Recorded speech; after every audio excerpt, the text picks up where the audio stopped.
Hey, child of God, you're safe here.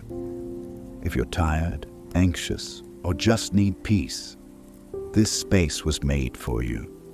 In a moment, we'll begin reading the Word of God slowly and gently to help you rest, breathe, and draw near to Him.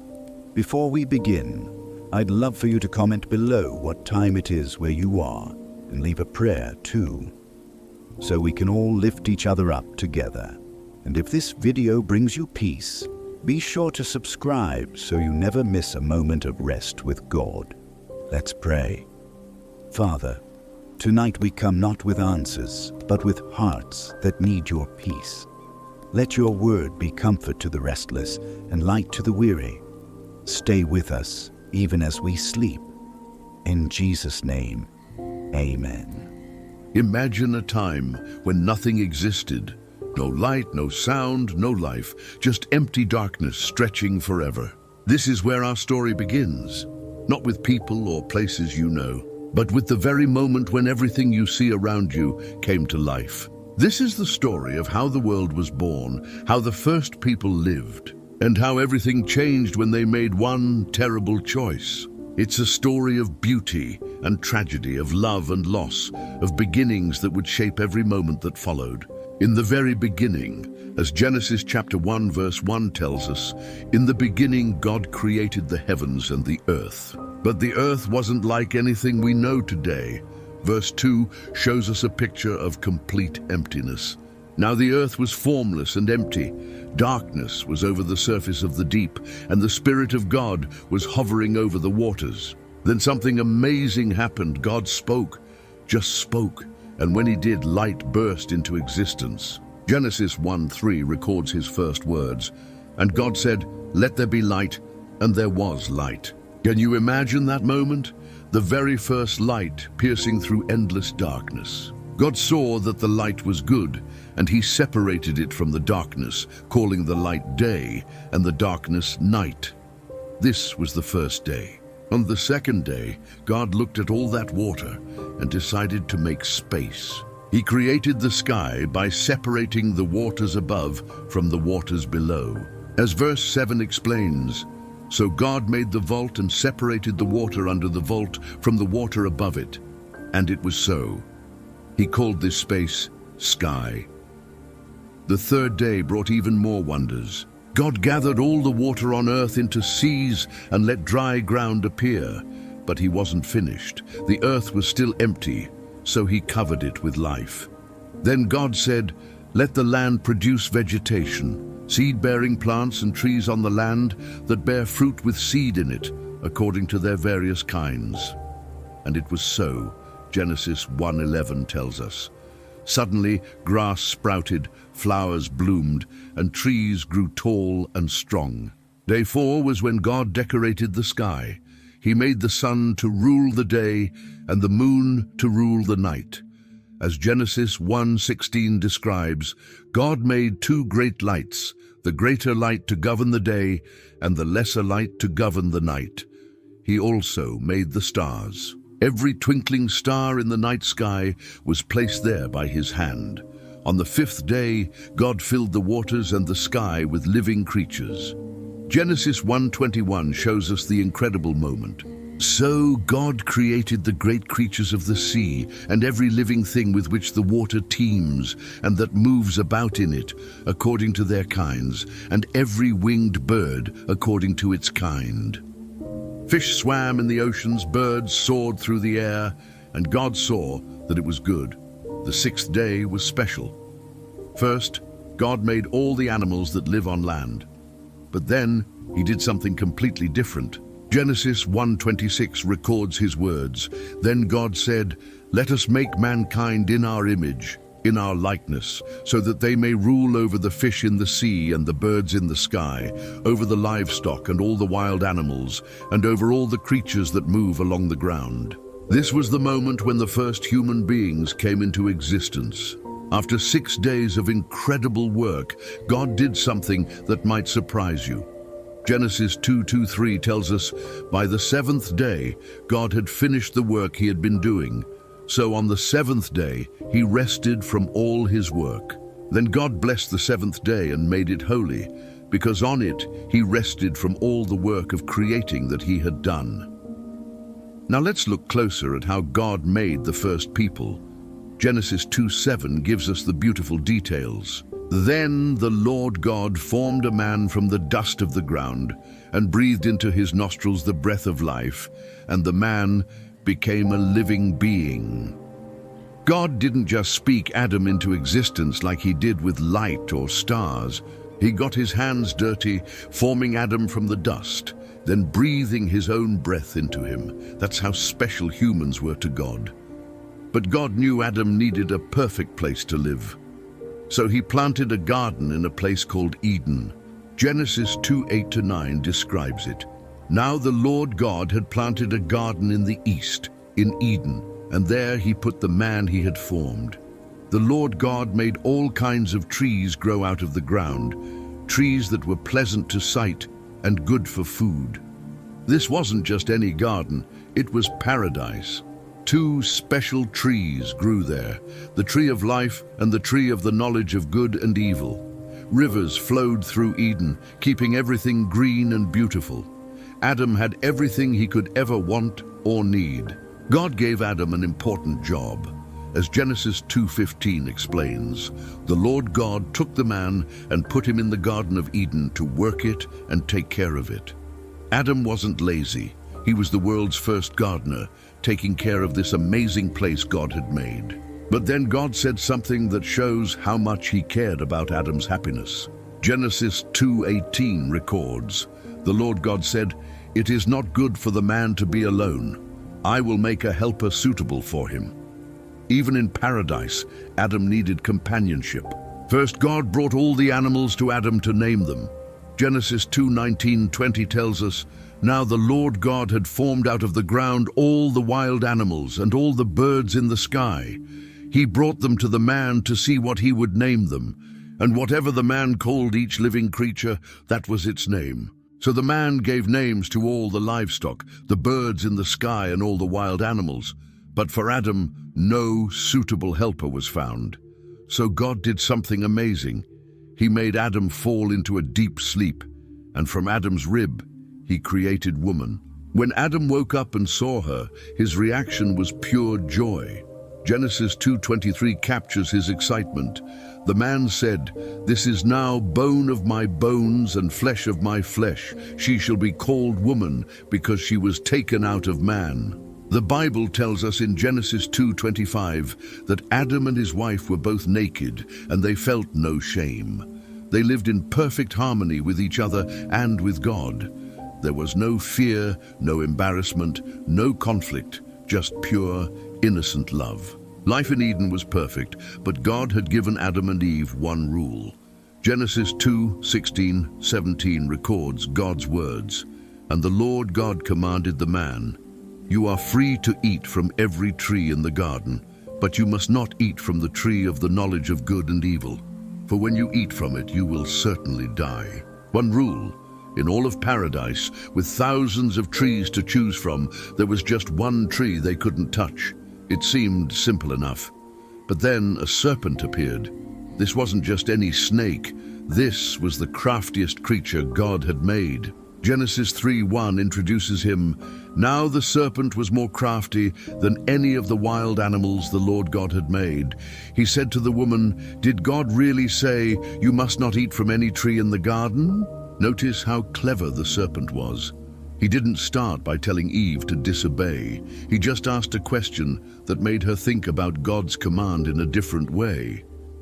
Eve corrected him, explaining that they could eat from every tree except one, and if they ate from that tree or even touched it, they would die. But then the serpent made his move. Genesis 3:4-5 records his lie. "You will not certainly die," the serpent said to the woman, "for God knows that when you eat from it, your eyes will be opened, and you will be like God, knowing good and evil." Those words changed everything. Suddenly, Eve began to see the forbidden tree differently.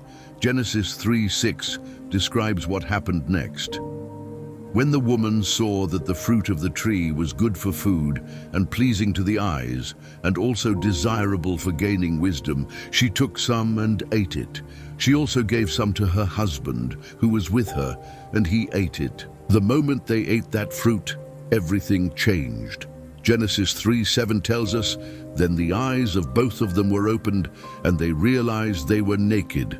So they sewed fig leaves together and made coverings for themselves." For the first time, they felt shame and fear. When God came walking in the garden in the cool of the day, as he always did, Adam and Eve hid. Genesis 3:8-9 shows us this heartbreaking moment. Then the man and his wife heard the sound of the Lord God as he was walking in the garden in the cool of the day, and they hid from the Lord God among the trees of the garden. But the Lord God called to the man, "Where are you?" God knew exactly where they were, but he was giving them a chance to come forward and admit what they had done. Instead, when Adam finally answered, he did something that showed how deeply sin had already affected him. Genesis 3:12 records his response. The man said, "The woman you put here with me, she gave me some fruit from the tree, and I ate it." Adam didn't just fail to take responsibility. He actually blamed both Eve and God himself for what had happened. When God asked Eve what she had done, she also shifted blame, saying in verse 13, "The woman said, 'The serpent deceived me, and I ate.'" God's response to their disobedience was both just and heartbreaking. First, he dealt with the serpent. Genesis 3:14-15 records the curse. "So the Lord God said to the serpent, 'Because you have done this, cursed are you above all livestock and all wild animals. You will crawl on your belly, and you will eat dust all the days of your life. And I will put enmity between you and the woman, and between your offspring and hers. He will crush your head, and you will strike his heel.'" Then God turned to Eve. Genesis 3:16 shows the consequence for women. "To the woman he said, 'I will make your pains in childbearing very severe. With painful labor you will give birth to children. Your desire will be for your husband, and he will rule over you.'" Adam's punishment was different but equally serious. Genesis 3:17-19 records God's words. "To Adam he said, 'Because you listened to your wife and ate fruit from the tree about which I commanded you, you must not eat from it. Cursed is the ground because of you. Through painful toil, you will eat food from it all the days of your life. It will produce thorns and thistles for you, and you will eat the plants of the field. By the sweat of your brow you will eat your food until you return to the ground, since from it you were taken. For dust you are, and to dust you will return." Work, which had been joyful in Eden, would now be hard and frustrating. The ground would fight against them. And most devastating of all, death had entered the world. But even in judgment, God showed mercy. Genesis 3:21 tells us, "The Lord God made garments of skin to clothe them." He cared for them even after they had disobeyed him. Then came the moment they must have dreaded. God explained why they had to leave Eden. Genesis 3:22-24 records his reasoning. "And the Lord God said, 'The man has now become like one of us, knowing good and evil. He must not be allowed to reach out his hand and take also from the tree of life and eat and live forever.' So the Lord God banished him from the Garden of Eden to work the ground from which he had been taken. After he banished them, he placed on the east side of the Garden of Eden cherubim and a flaming sword flashing back and forth to guard the way to the tree of life. Adam and Eve found themselves outside paradise, in a world that was broken because of their choice. They could never go back. Outside of Eden, life continued. Genesis 4:1-2 tells us about the first children. Adam made love to his wife Eve, and she became pregnant and gave birth to Cain. She said, "With the help of the Lord, I've brought forth a man." Later she gave birth to his brother Abel. Now Abel kept flocks, and Cain worked the soil. These two brothers, grew up in a world very different from the one their parents had known. They had never seen Eden, never walked with God in perfect harmony. But they knew about God, and they brought him offerings. Genesis 4:3-4 describes their worship. In the course of time, Cain brought some of the fruits of the soil as an offering to the Lord. And Abel also brought an offering, fat portions from some of the firstborn of his flock. The Lord looked with favor on Abel and his offering, but on Cain and his offering he did not look with favor. We don't know exactly why God preferred Abel's offering, but we can see the difference in their hearts. Abel brought the best he had, the fat portions from the firstborn animals. Cain just brought some of his crops, not necessarily the best. God's rejection of his offering made Cain angry. His face fell and jealousy began to grow in his heart. But God, in his kindness, tried to warn Cain. Genesis 4:6-7 records God's words. Then the Lord said to Cain, "Why are you angry? Why is your face downcast? If you do what is right, will you not be accepted? But if you do not do what is right, sin is crouching at your door. It desires to have you, but you must rule over it." God was giving Cain a chance to make things right. He was warning him that sin was like a wild animal waiting to pounce, but Cain had to choose to fight against it. Sadly, Cain made the wrong choice. Genesis 4:8 tells us the tragic result. Now Cain said to his brother Abel, "Let's go out to the field." While they were in the field, Cain attacked his brother Abel and killed him. This was the first murder in human history. Brother killed brother out of jealousy and anger. When God asked Cain where Abel was, his response showed how deeply sin had corrupted his heart. Genesis 4:9 records his callous answer. "I don't know," he replied. "Am I my brother's keeper?" But God knew what had happened. Genesis 4:10-12 shows his response. The Lord said, "What have you done? Listen, your brother's blood cries out to me from the ground. Now you are under a curse and driven from the ground, which opened its mouth to receive your brother's blood. From your hand. When you work the ground, it will no longer yield its crops for you. You will be a restless wanderer on the earth." Cain's punishment was severe, but not as severe as it could have been. When he complained that his punishment was too hard and that anyone who found him would kill him, God showed mercy. Genesis 4:15 tells us, "But the Lord said to him, 'Not so. Anyone who kills Cain will suffer vengeance 7 times over.' Then the Lord put a mark on Cain so that no one who found him would kill him. Even in judgment, God protected Cain's life. After killing his brother, Cain left his family and went to live in the land of Nod, east of Eden. There, his wife had a son named Enoch, and Cain built the first city, naming it after his son. Genesis 4:17 records this. Cain made love to his wife, and she became pregnant and gave birth to Enoch. Cain was then building a city, and he named it after his son Enoch. Cain's descendants became the founders of civilization as we know it. They weren't content to live simple lives. They created new ways of living, new technologies, new forms of art. Genesis 4:19-22 introduces us to some of Cain's most famous descendants. Lamech married 2 women, one named Ada and the other Zillah. Ada gave birth to Jabal. He was the father of those who live in tents and raise livestock. His brother's name was Jubal. He was the father of all who play the harp and flute. Zillah also had a son, Tubal-Cain, who forged all kinds of tools out of bronze and iron. These men were innovators. Jabal invented nomadic life, living in tents and moving with herds of animals.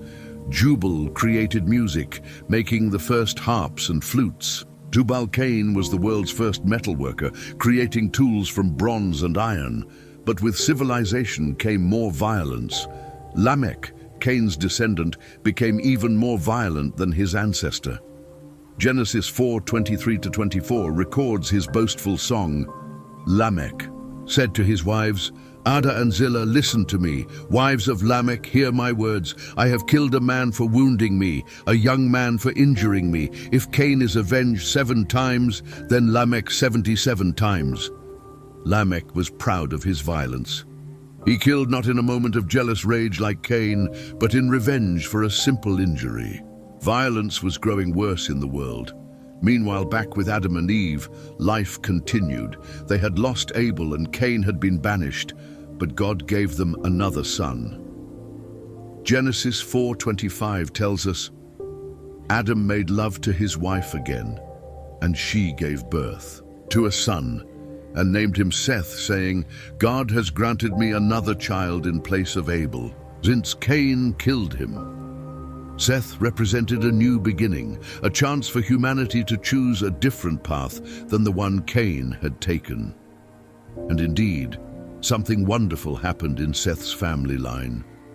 Genesis 4:26 records this important moment. Seth also had a son, and he named him Enosh. At that time, people began to call on the name of the Lord. This was significant. While Cain's descendants were building cities and creating technologies, Seth's descendants were seeking God. They remembered their Creator and called on His name in worship and prayer. Genesis chapter 5 gives us the family line of Seth, and it's full of remarkable people. There was Enoch, who walked faithfully with God. Then he was no more because God took him away. Genesis 5:24 tells us this amazing story. Enoch was so close to God that God simply took him to heaven without him dying. The ages of these early people were incredible. Adam lived 930 years.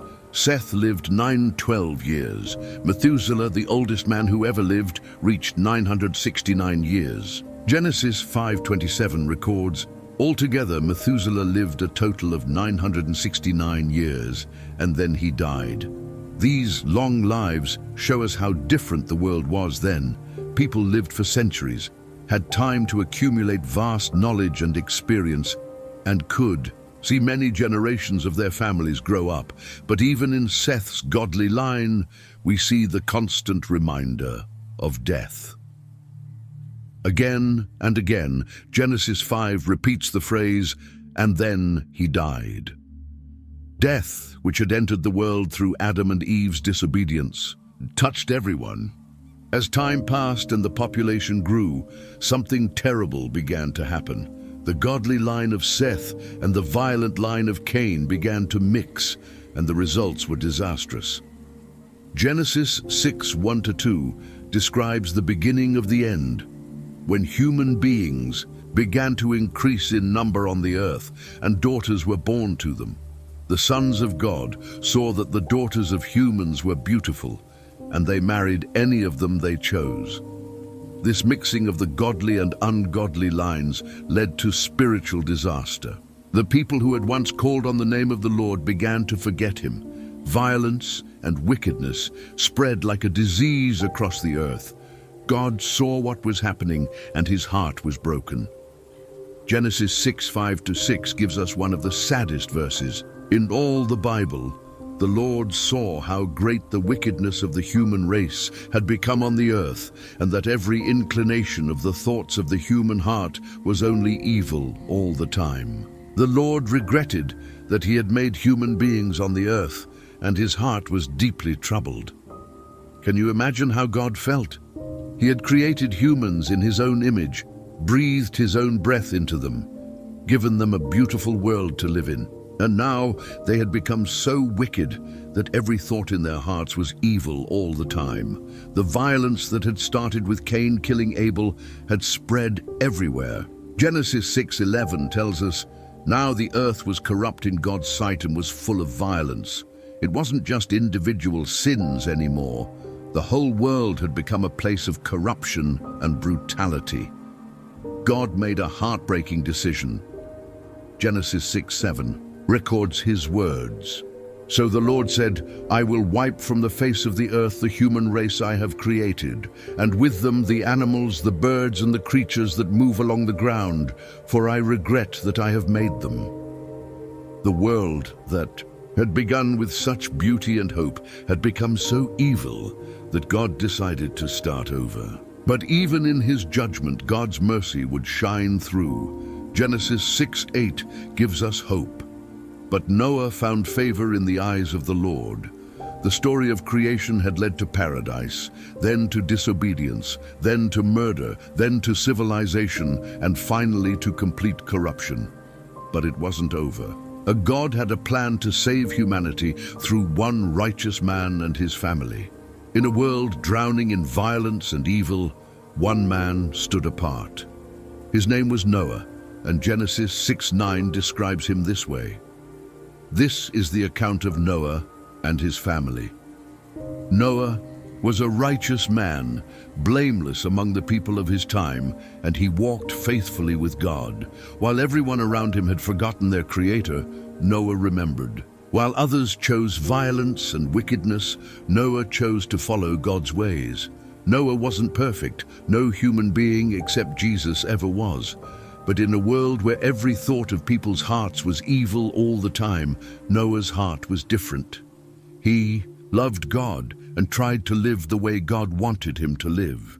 Genesis 6:9 tells us he was blameless among the people of his time. This doesn't mean he never made mistakes, but that compared to everyone else, he was trying to do what was right. God noticed Noah's faithfulness. While he was planning to destroy the earth because of its wickedness, he decided to save Noah and his family. Genesis 6:13 records the moment when God spoke to Noah. So God said to Noah, I am going to put an end to all people, for the earth is filled with violence because of them. I'm surely going to destroy both them and the earth. Can you imagine how Noah felt when God told him this? Everyone he knew, his neighbors, friends, maybe even extended family members, was going to be destroyed. The entire world as he knew. It was coming to an end. It must have been terrifying and heartbreaking at the same time, but God had a plan to save Noah and start fresh with the human race. Genesis 6:18-19 shows God's promise. But I will establish my covenant with you, and you will enter the ark, you and your sons and your wife and your sons' wives with you. You are to bring into the ark 2 of all living creatures, male and female, to keep them alive with you. God was giving Noah an incredible responsibility. He wasn't just saving Noah's family, he was making Noah responsible for saving every kind of animal on earth. This was going to be the biggest rescue mission in history, and Noah was going to lead it. Noah had 3 sons, Shem, Ham, and Japheth. These 4 men and their wives would be the only humans left alive after the flood. From their families, the entire world would be repopulated. The future of humanity rested on Noah's shoulders. What's amazing is that Noah didn't argue with God or ask for proof. Genesis 6:22 simply says, Noah did everything just as God commanded him. When God said build an ark, Noah started building. When God said gather animals, Noah started gathering. His faith was complete and immediate. God gave Noah very specific instructions for building the ark.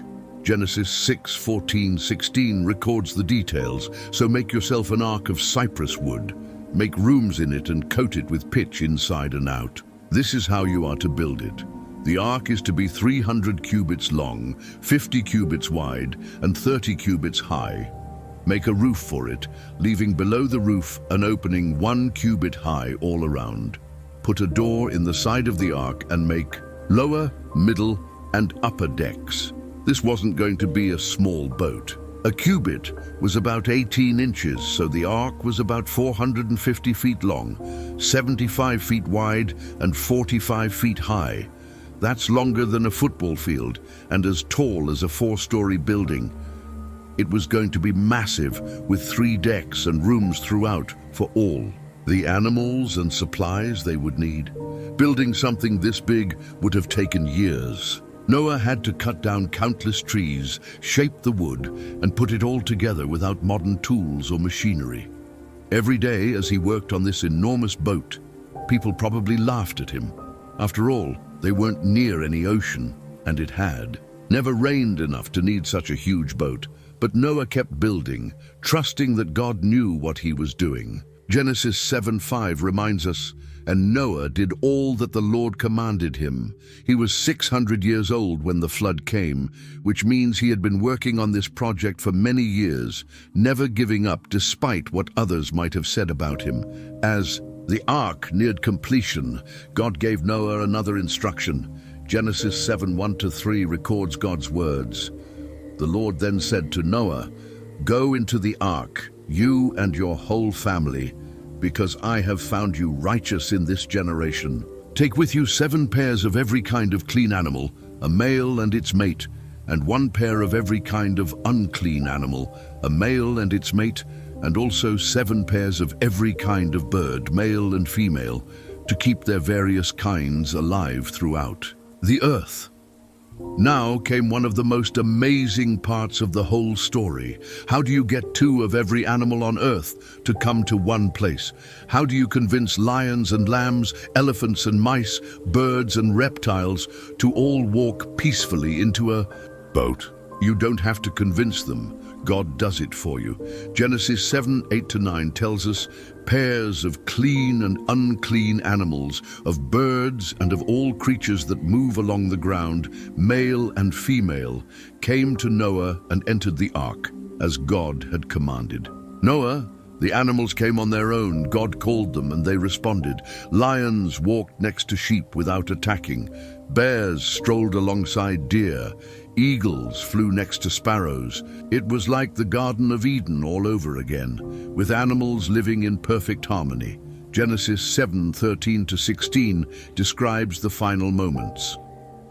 On that very day, Noah and his sons, Shem, Ham, and Japheth, together with his wife and the wives of his 3 sons, entered the ark.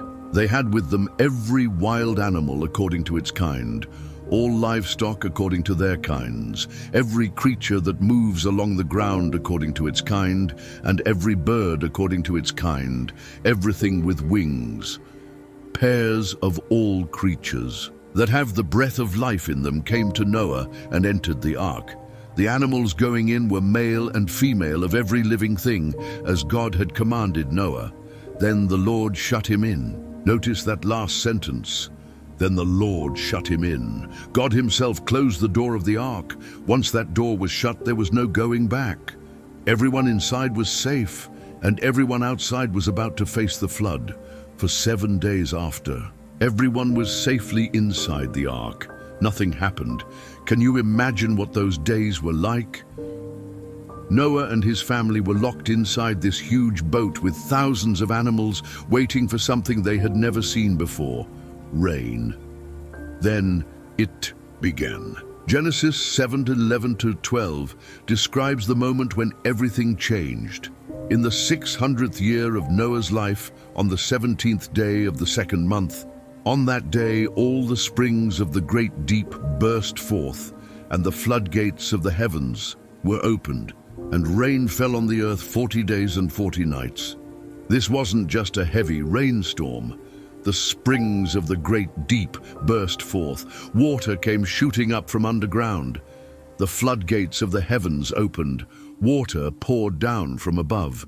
It was like the whole world was being squeezed between 2 massive oceans. The rain didn't stop. Day after day, night after night, water kept falling. Genesis 7:17 tells us, "For 40 days the flood kept coming on the earth, and as the waters increased, they lifted the ark high above the earth." At first, people outside probably thought it was just a bad storm. They might have run for shelter, expecting it to pass. But as the hours turned to days, and the days turned to weeks, they must have realized something terrible was happening. The water kept rising higher and higher. Genesis 7:19-20 shows us how complete the destruction was. They rose greatly on the earth, and all the high mountains under the entire heavens were covered. The waters rose and covered the mountains to a depth of more than 15 cubits. Every mountain on earth was underwater. Even the highest peaks disappeared beneath the flood. The whole world became one giant ocean with only one boat floating on its surface. Genesis 7:21-23 describes the tragic result. Every living thing that moved on land perished: birds, livestock, wild animals, all the creatures that swarm over the earth, and all mankind. Everything on dry land that had the breath of life in its nostrils died. Every living thing on the face of the earth was wiped out. People and animals and the creatures that move along the ground and the birds were wiped from the earth. Only Noah was left, and those with him in the ark. It's hard to imagine such complete destruction. Every person who had laughed at Noah was gone. Every animal that hadn't made it to the ark was dead. Every plant, every tree, every living thing that needed air to breathe had drowned. The earth that God had created with such beauty and filled with such life was now a watery grave. Only 8 people remained alive in the entire world: Noah, his wife, his 3 sons, and their 3 wives. They floated alone on an endless sea, carrying in their ark the future of all life on earth. Living inside the ark must have been unlike anything anyone had ever experienced. Genesis 7:24 tells us that the waters flooded the earth for 150 days, but the rain itself fell for 40 days and nights. During those first 40 days, Noah and his family listened to the constant sound of rain pounding on the roof above them. Inside the ark, it was probably dark most of the time. The only light came through the opening that ran around the top. Just below the roof, the air was filled with the sounds and smells of thousands of animals. Lions roared, elephants trumpeted, birds chirped, and countless other creatures made their various noises. But something miraculous was happening inside that floating zoo. The animals weren't acting the way they normally would. Predators weren't hunting prey. Everything was peaceful, just like it had been when they all walked into the ark together. God was supernaturally keeping order among all these different creatures. Noah and his family had to work hard every day. The animals needed food and water. Waste had to be cleaned up. With thousands of creatures living in one space, there was always something that needed attention. They had to make sure the elephants had enough to eat, the birds had clean water, and the smaller animals weren't getting lost or hurt. Genesis doesn't give us many details about daily life in the ark, but we can imagine some of the challenges. How do you feed a lion without letting it hunt other animals? How do you keep thousands of different animals healthy in close quarters? How do you deal with the smell and noise of such a crowded space? Yet through it all, God was taking care of them. The ark was perfectly designed for its purpose. It was big enough to hold everything and everyone. It was strong enough to survive the worst storm in history. And it was sealed well enough to keep everyone inside safe and dry. Noah's family must have spent time praying and talking together. They were the only humans left alive, and they knew it. The responsibility they carried was enormous. When the flood ended, they would have to start the world over again. They also had to live with the knowledge of what was happening outside. Every day, as they cared for the animals and maintained their floating home, they knew that everything they had ever known was being destroyed. Every place they had ever visited, every person they had ever met, was gone forever. Yet they also had hope. God had saved them for a purpose. He had promised to establish his covenant with Noah. When the water went down, they would step out into a clean, fresh world and begin again. After 40 days, the rain finally stopped. But the ark didn't land immediately. Genesis 8:1-3 tells us what happened next.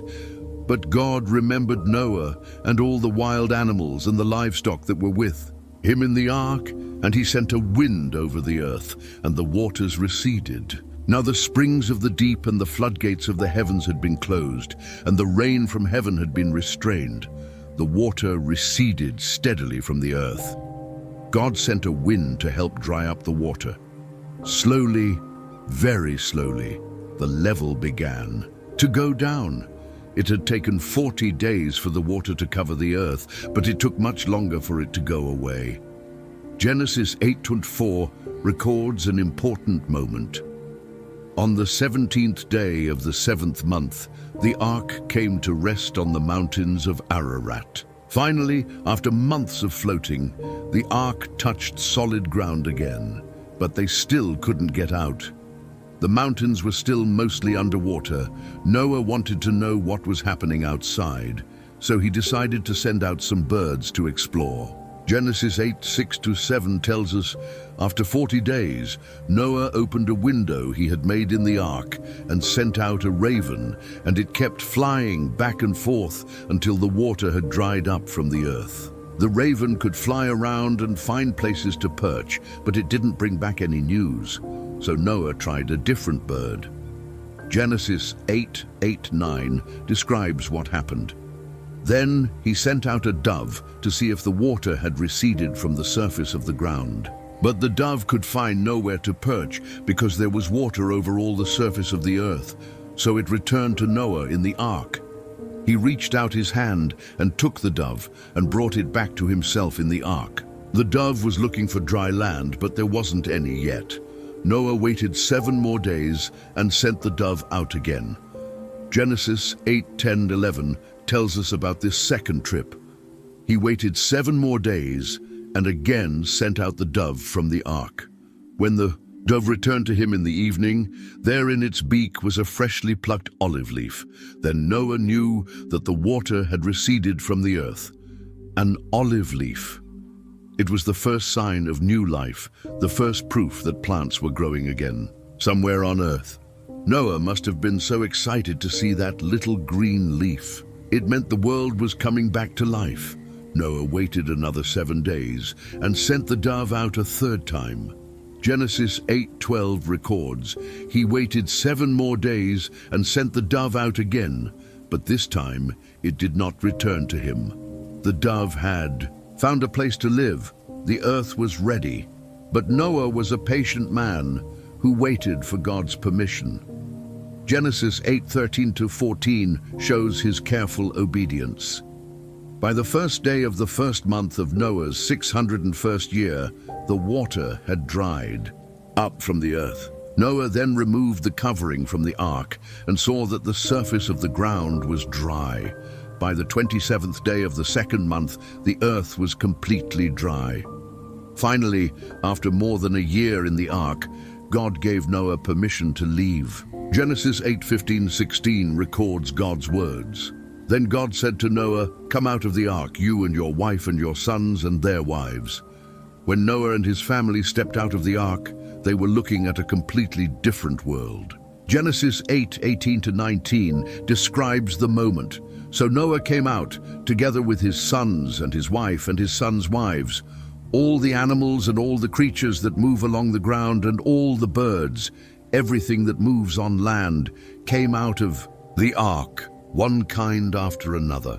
The first thing Noah did wasn't to build a house or plant a garden. Genesis 8:20 tells us, "Then Noah built an altar to the Lord, and taking some of all the clean animals and clean birds, he sacrificed burnt offerings on it." Noah's first act in the new world was to worship God and thank him for salvation. This sacrifice was important. Noah took some of the clean animals. Remember, he had brought 7 pairs of these instead of just 2, and offered them to God. He was giving back to God some of the very animals that God had used to save his family. God was pleased with Noah's sacrifice. Genesis 8:21 records God's response. The Lord smelled the pleasing aroma and said in his heart, "Never again will I curse the ground because of humans, even though every inclination of the human heart is evil from childhood. And never again will I destroy all living creatures as I have done." This was an amazing promise. Even though God knew that people would still sin, that every inclination of the human heart is evil from childhood, he promised never again to destroy the world with a flood. He was giving humanity another chance. Genesis 8:22 contains one of the most comforting promises in the Bible. As long as the earth endures, seed time and harvest, cold and heat, summer and winter, day and night will never cease. God was promising that the basic rhythms of life would continue. There would always be seasons, always be day and night, always be time to plant and time to harvest. Then God gave Noah and his family some important instructions. Genesis 9:1-3 records his blessing. Then God blessed Noah and his sons, saying, "To them be fruitful and increase in number and fill the earth. The fear and dread of you will fall on all the beasts of the earth and on all the birds in the sky, on every creature that moves along the ground, and on all the fish in the sea. They are given into your hands. Everything that lives and moves about will be food for you. Just as I gave you the green plants, I now give you everything." This was similar to what God had told Adam and Eve, but with some important differences. Now humans could eat meat, not just plants, and the animals would fear humans instead of living in perfect harmony with them, like they had in Eden. But God also gave them an important rule about life. Genesis 9:4-6 records, His command, "But you must not eat meat that has its lifeblood still in it. And for your lifeblood I will surely demand an accounting. I will demand an accounting from every animal. And from each human being too, I will demand an accounting for the life of another human being. Whoever sheds human blood, by humans shall their blood be shed. For in the image of God has God made mankind." God was making it clear that life was precious. Animal life had value. You couldn't just waste it. And human life was especially sacred because people were made in God's image. Murder would be punished severely. Then God made a beautiful covenant with Noah and his family. Genesis 9:11-13 describes this promise. "I establish my covenant with you. Never again will all life be destroyed by the waters of a flood. Never again will there be a flood to destroy the earth." And God said, "This is the sign of the covenant I am making between me and you and every living creature with you. A covenant for all generations to come. I have set my rainbow in the clouds, and it will be the sign of the covenant between me and the earth." The rainbow became God's promise written across the sky. Every time Noah and his descendants saw a rainbow after a storm, they would remember that God had promised never again to destroy the world with a flood. It was a sign of hope, a reminder that God keeps his promises. Genesis 9:14-16 explains the full meaning. "Whenever I bring clouds over the earth and the rainbow appears in the clouds, I will remember my covenant between me and you and all living creatures of every kind. Never again will the waters become a flood to destroy all life. Whenever the rainbow appears in the clouds, I will see it and remember the everlasting covenant between God and all living creatures of every kind on the earth." After all the drama of the flood, Noah settled down to normal life. Genesis 9:20 tells us Noah, a man of the soil, proceeded to plant a vineyard. He became a farmer, growing grapes and making wine. It seems like a peaceful way to spend his later years. But then something happened that shows us that even righteous Noah was still a flawed human being. Genesis 9:21 records the incident. "When he drank some of its wine, he became drunk and lay, uncovered inside his tent. Noah got drunk and passed out naked in his tent. This was embarrassing and shameful behavior, especially for the man who had been chosen by God to save the human race. It reminds us that even the best people can make serious mistakes. What happened next reveals the different characters of Noah's sons. Genesis 9:22-23 tells the story. Ham, the father of Canaan, saw his father naked and told his two brothers outside. But Shem and Japheth took a garment and laid it across their shoulders. Then they walked in backward and covered their father's naked body. Their faces were turned the other way so that they would not see their father naked. Ham saw his father's shame, and instead of quietly covering him up, he went and told his brothers about it. He seemed to find it amusing or entertaining. But Shem and Japheth acted with respect and love. They covered their father's nakedness without even looking at him, protecting his dignity even when he couldn't protect it himself. When Noah woke up and learned what had happened, his response was swift and serious. Genesis 9:24-27 records his words. When Noah awoke from his wine and found out what his youngest son had done to him, he said, "Cursed be Canaan, the lowest of slaves will he be to his brothers." He also said, "Praise be to the Lord, the God of Shem. May Canaan be the slave of Shem. May God extend Japheth's territory. May Japheth live in the tents of Shem, and may Canaan be the slave of Japheth."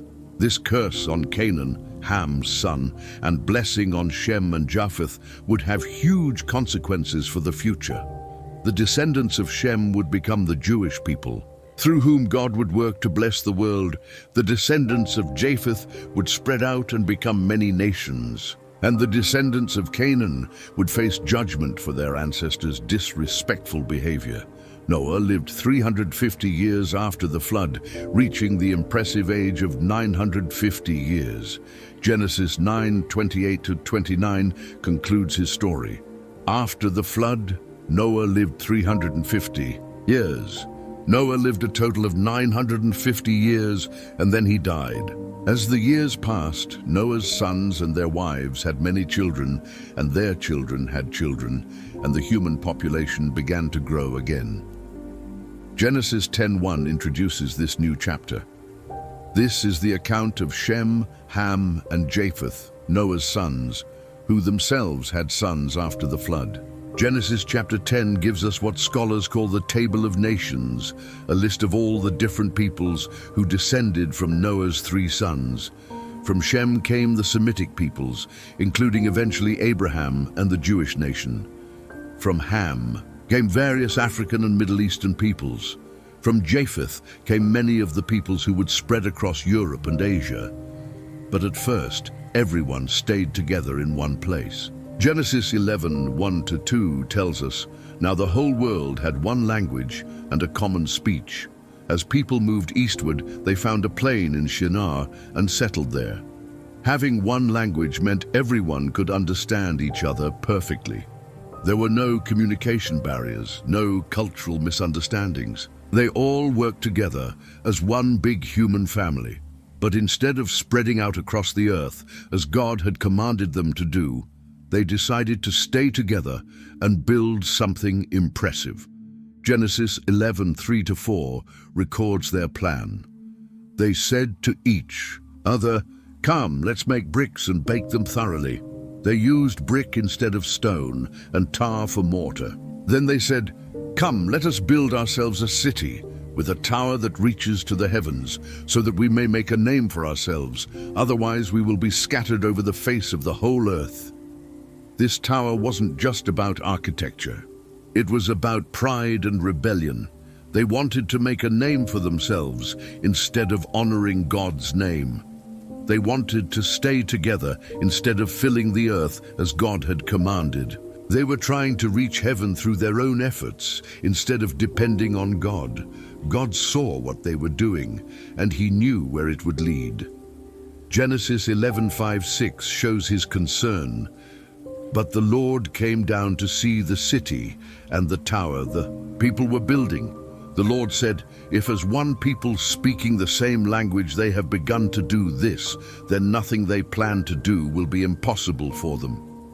When people work together in rebellion against God, there's no limit to the evil they can accomplish. God had seen this before the flood, and he wasn't going to let it happen again. So God did something that completely stopped their project. Genesis 11:7-8 describes his action. "Come, let us go down and confuse their language so they will not understand each other."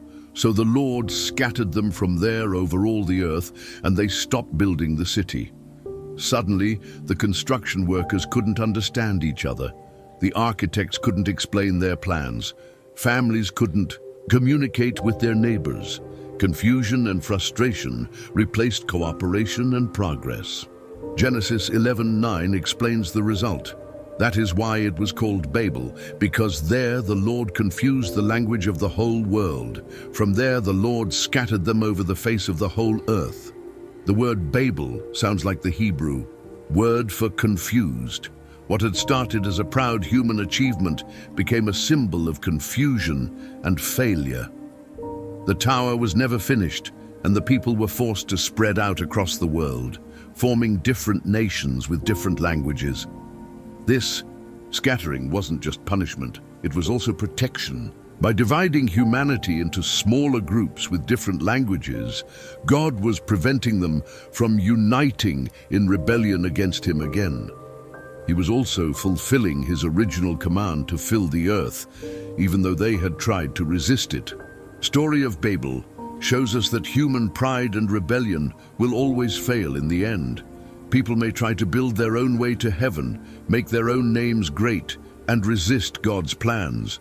But God's purposes will ultimately be accomplished. The earth would be filled with people, just as he had always intended, even if it happened through judgment rather than obedience.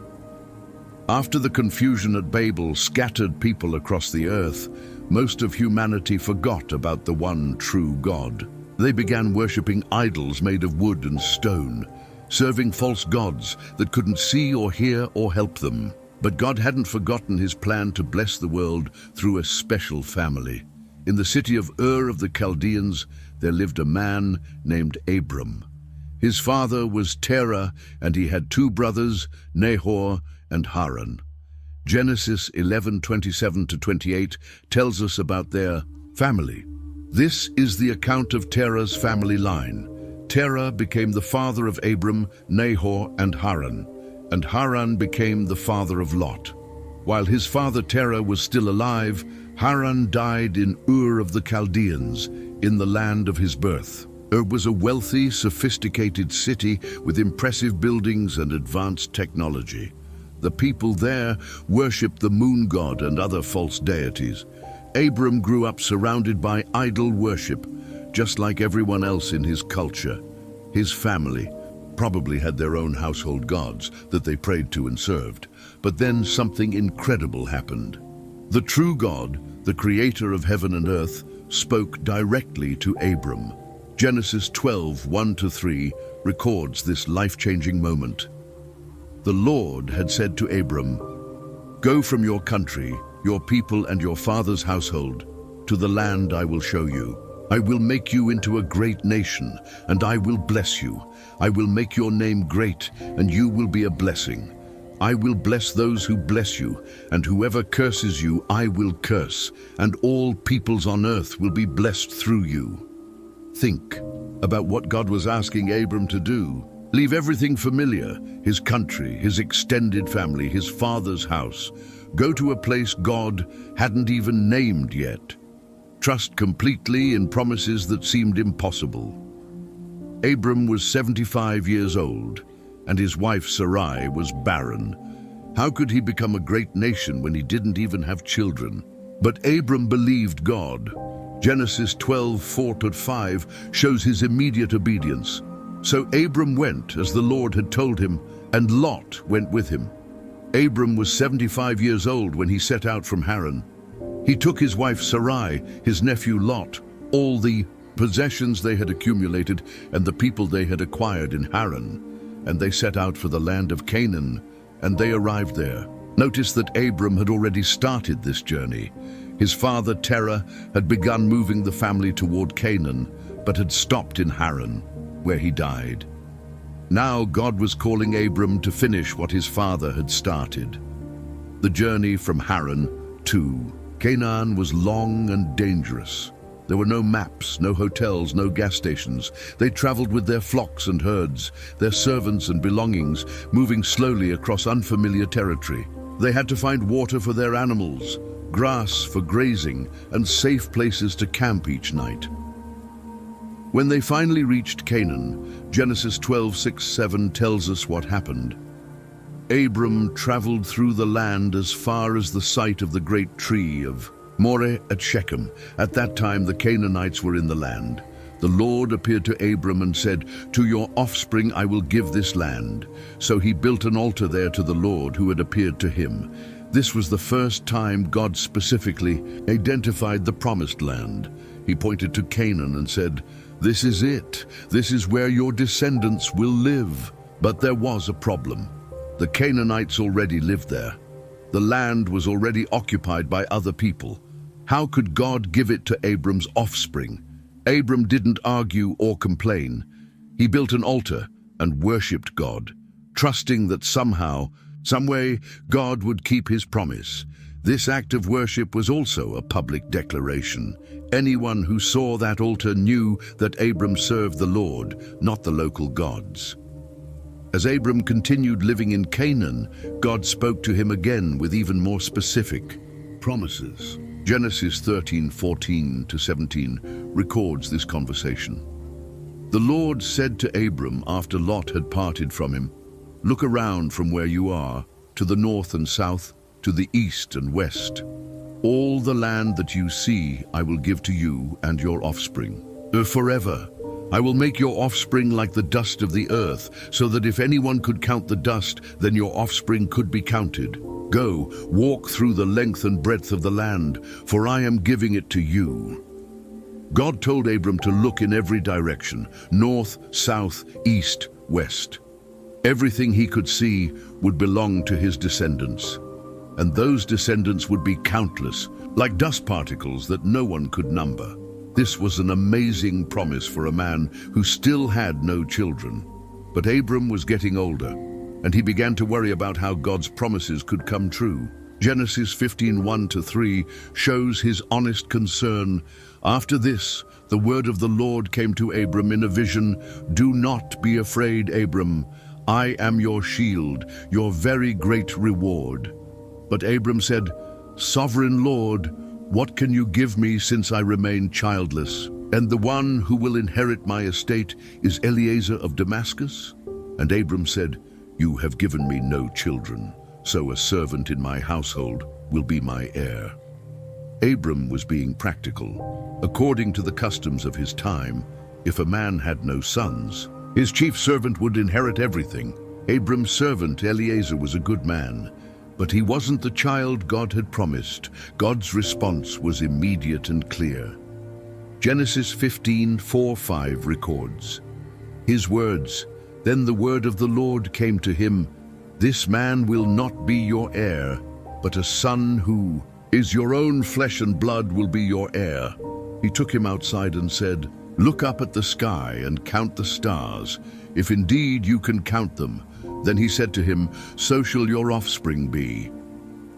Standing under the star-filled sky, Abram heard God promise that his own biological son would be his heir, and that his descendants would be as numerous as the stars. Genesis 15:6 tells us Abram's response. Abram believed the Lord, and he credited it to him as righteousness. This verse is incredibly important. Abram wasn't made right with God because of his good works or religious ceremonies. He was declared righteous simply because he believed God's promise. His faith, not his actions, made him acceptable to God. But God wasn't finished.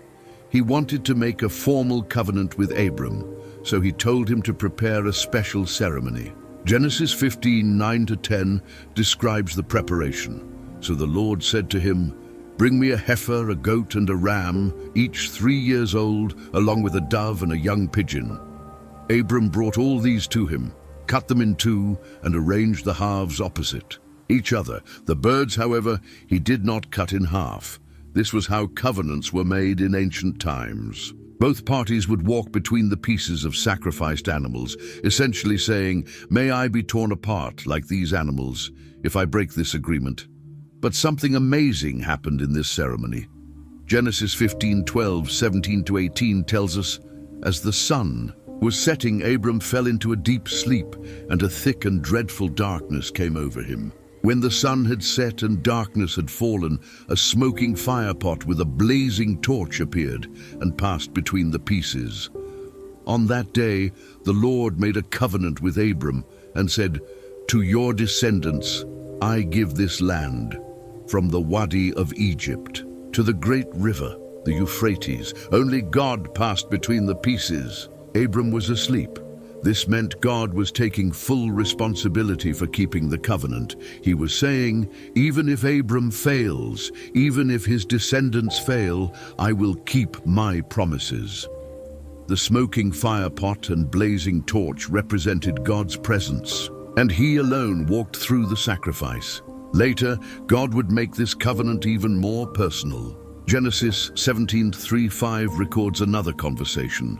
Abram fell face down, and God said to him, "As for me, this is my covenant with you.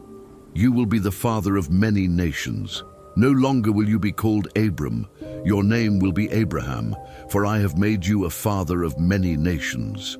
God changed Abram's name to Abraham. Abram meant exalted father, but Abraham meant father of many nations. Every time someone called his name, Abraham would be reminded of God's promise. He would be the father not just of one nation, but of many nations. Years passed, and Abraham still had no children. Sarah, whose name had also been changed from Sarai, was well past childbearing age. She began to doubt that God's promise would come through her, so she came up with her own plan. Genesis 16:1-2 tells us about Sarah's idea. Now Sarai, Abram's wife, had borne him no children, but she had an Egyptian slave named Hagar.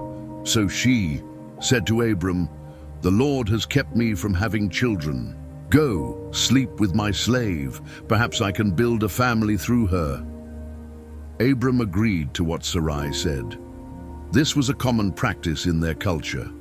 If the wife couldn't have children, she could give her servant to her husband, and any children born would legally belong to the wife.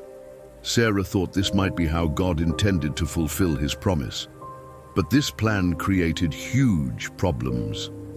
Genesis 16:4-5 describes what happened. He slept with Hagar and she conceived. When she knew she was pregnant, she began to despise her mistress. Then Sarai said to Abram, "You are responsible for the wrong I am suffering. I put my slave in your arms, and now that she knows she is pregnant, she despises me. May the Lord judge between you and me." Hagar became proud and disrespectful towards Sarah once she was pregnant. Sarah became jealous and angry. Abraham found himself caught in the middle of a conflict between his wife and the mother of his child. Abraham's response wasn't very helpful. Genesis 16:6 records his words, "Your slave is in your hands," Abram said. "Do with her whatever you think best." Sarah treated Hagar so harshly that she ran away into the desert. But God cared about Hagar, even though she was just a servant. Genesis 16:7-11 tells us about God's intervention. The angel of the Lord found Hagar near a spring in the desert. It was the spring that is beside the road to Shur. And he said, "Hagar, slave of Sarai, where have you come from, and where are you going?" "I'm running away from my mistress Sarai," she answered. Then the angel of the Lord told her, "Go back to your mistress and submit to her." The angel added, "I will increase your descendants so much that they will be too numerous to count." The angel of the Lord also said to her, "You are now pregnant, and you will give birth to a son. You shall name him Ishmael, for the Lord has heard of your misery." God promised Hagar that her son would also become the father of a great nation. The name Ishmael meant God hears, because God had heard Hagar's cry for help in her distress. Genesis 16:15-16 concludes this part of the story. So Hagar bore Abram a son, and Abram gave the name Ishmael to the son she had born. Abram was 86 years old when Hagar bore him Ishmael. Abraham finally had a son, but this wasn't the son God had promised. Ishmael was born through human planning and effort, not through God's miraculous power. Abraham loved Ishmael and probably thought this was how God intended to fulfill his promise, but God had a different plan. 13 years passed after Ishmael's birth. Abraham was now 99 years old and Sarah was 89. By any human standard, it was impossible for them to have children. But God appeared to Abraham again with an amazing announcement. Genesis 17:15-16 records God's words. God also said to Abraham, "As for Sarai, your wife, you are no longer to call her Sarai. Her name will be Sarah. I will bless her and will surely give you a son by her. I will bless her so that she will be the mother of nations. Kings of peoples will come from her." Abraham's reaction shows how impossible this seemed. Genesis 17:17 tells us, Abraham fell face down. He laughed and said to himself, "Will a son be born to a man 100 years old? Will Sarah bear a child at the age of 90? Abraham laughed, not from joy, but from disbelief. The idea seemed so ridiculous that he couldn't help but laugh. He even suggested to God that Ishmael could be the promised son. But God was clear about his plan. Genesis 17:19 records his response. Then God said, "Yes, but your wife Sarah will bear you a son, and you will call him Isaac. I will establish my covenant with him as an everlasting covenant for his descendants after him." The name Isaac meant laughter, which was perfect considering both Abraham and Sarah's reactions to God's promise. Later, when 3 visitors came to Abraham's tent, they repeated this promise. Genesis 18:10 tells us, "Then one of them said, 'I will surely return to you about this time next year, and Sarah, your wife, will have a son.'" Now, Sarah was listening at the entrance to the tent, which was behind him. Sarah's reaction was just like her husband's. Genesis 18:12-13 records, "So Sarah laughed to herself as she thought, 'After I am worn out and my Lord is old, will I now have this pleasure?' Then the Lord said to Abraham, 'Why did Sarah laugh and say, "Will I really have a child now that I'm old?" When confronted about her laughter, Sarah was afraid and denied it, but the visitor knew she had laughed. Genesis 18:14 contains one of the most powerful questions in the Bible. "Is anything too hard for the Lord? I will return to you at the appointed time next year, and Sarah will have a son." Exactly as God had promised, Sarah became pregnant. Genesis 21:1-3 describes the miracle. "Now the Lord was gracious to Sarah as he had said, and the Lord did for Sarah what he had promised.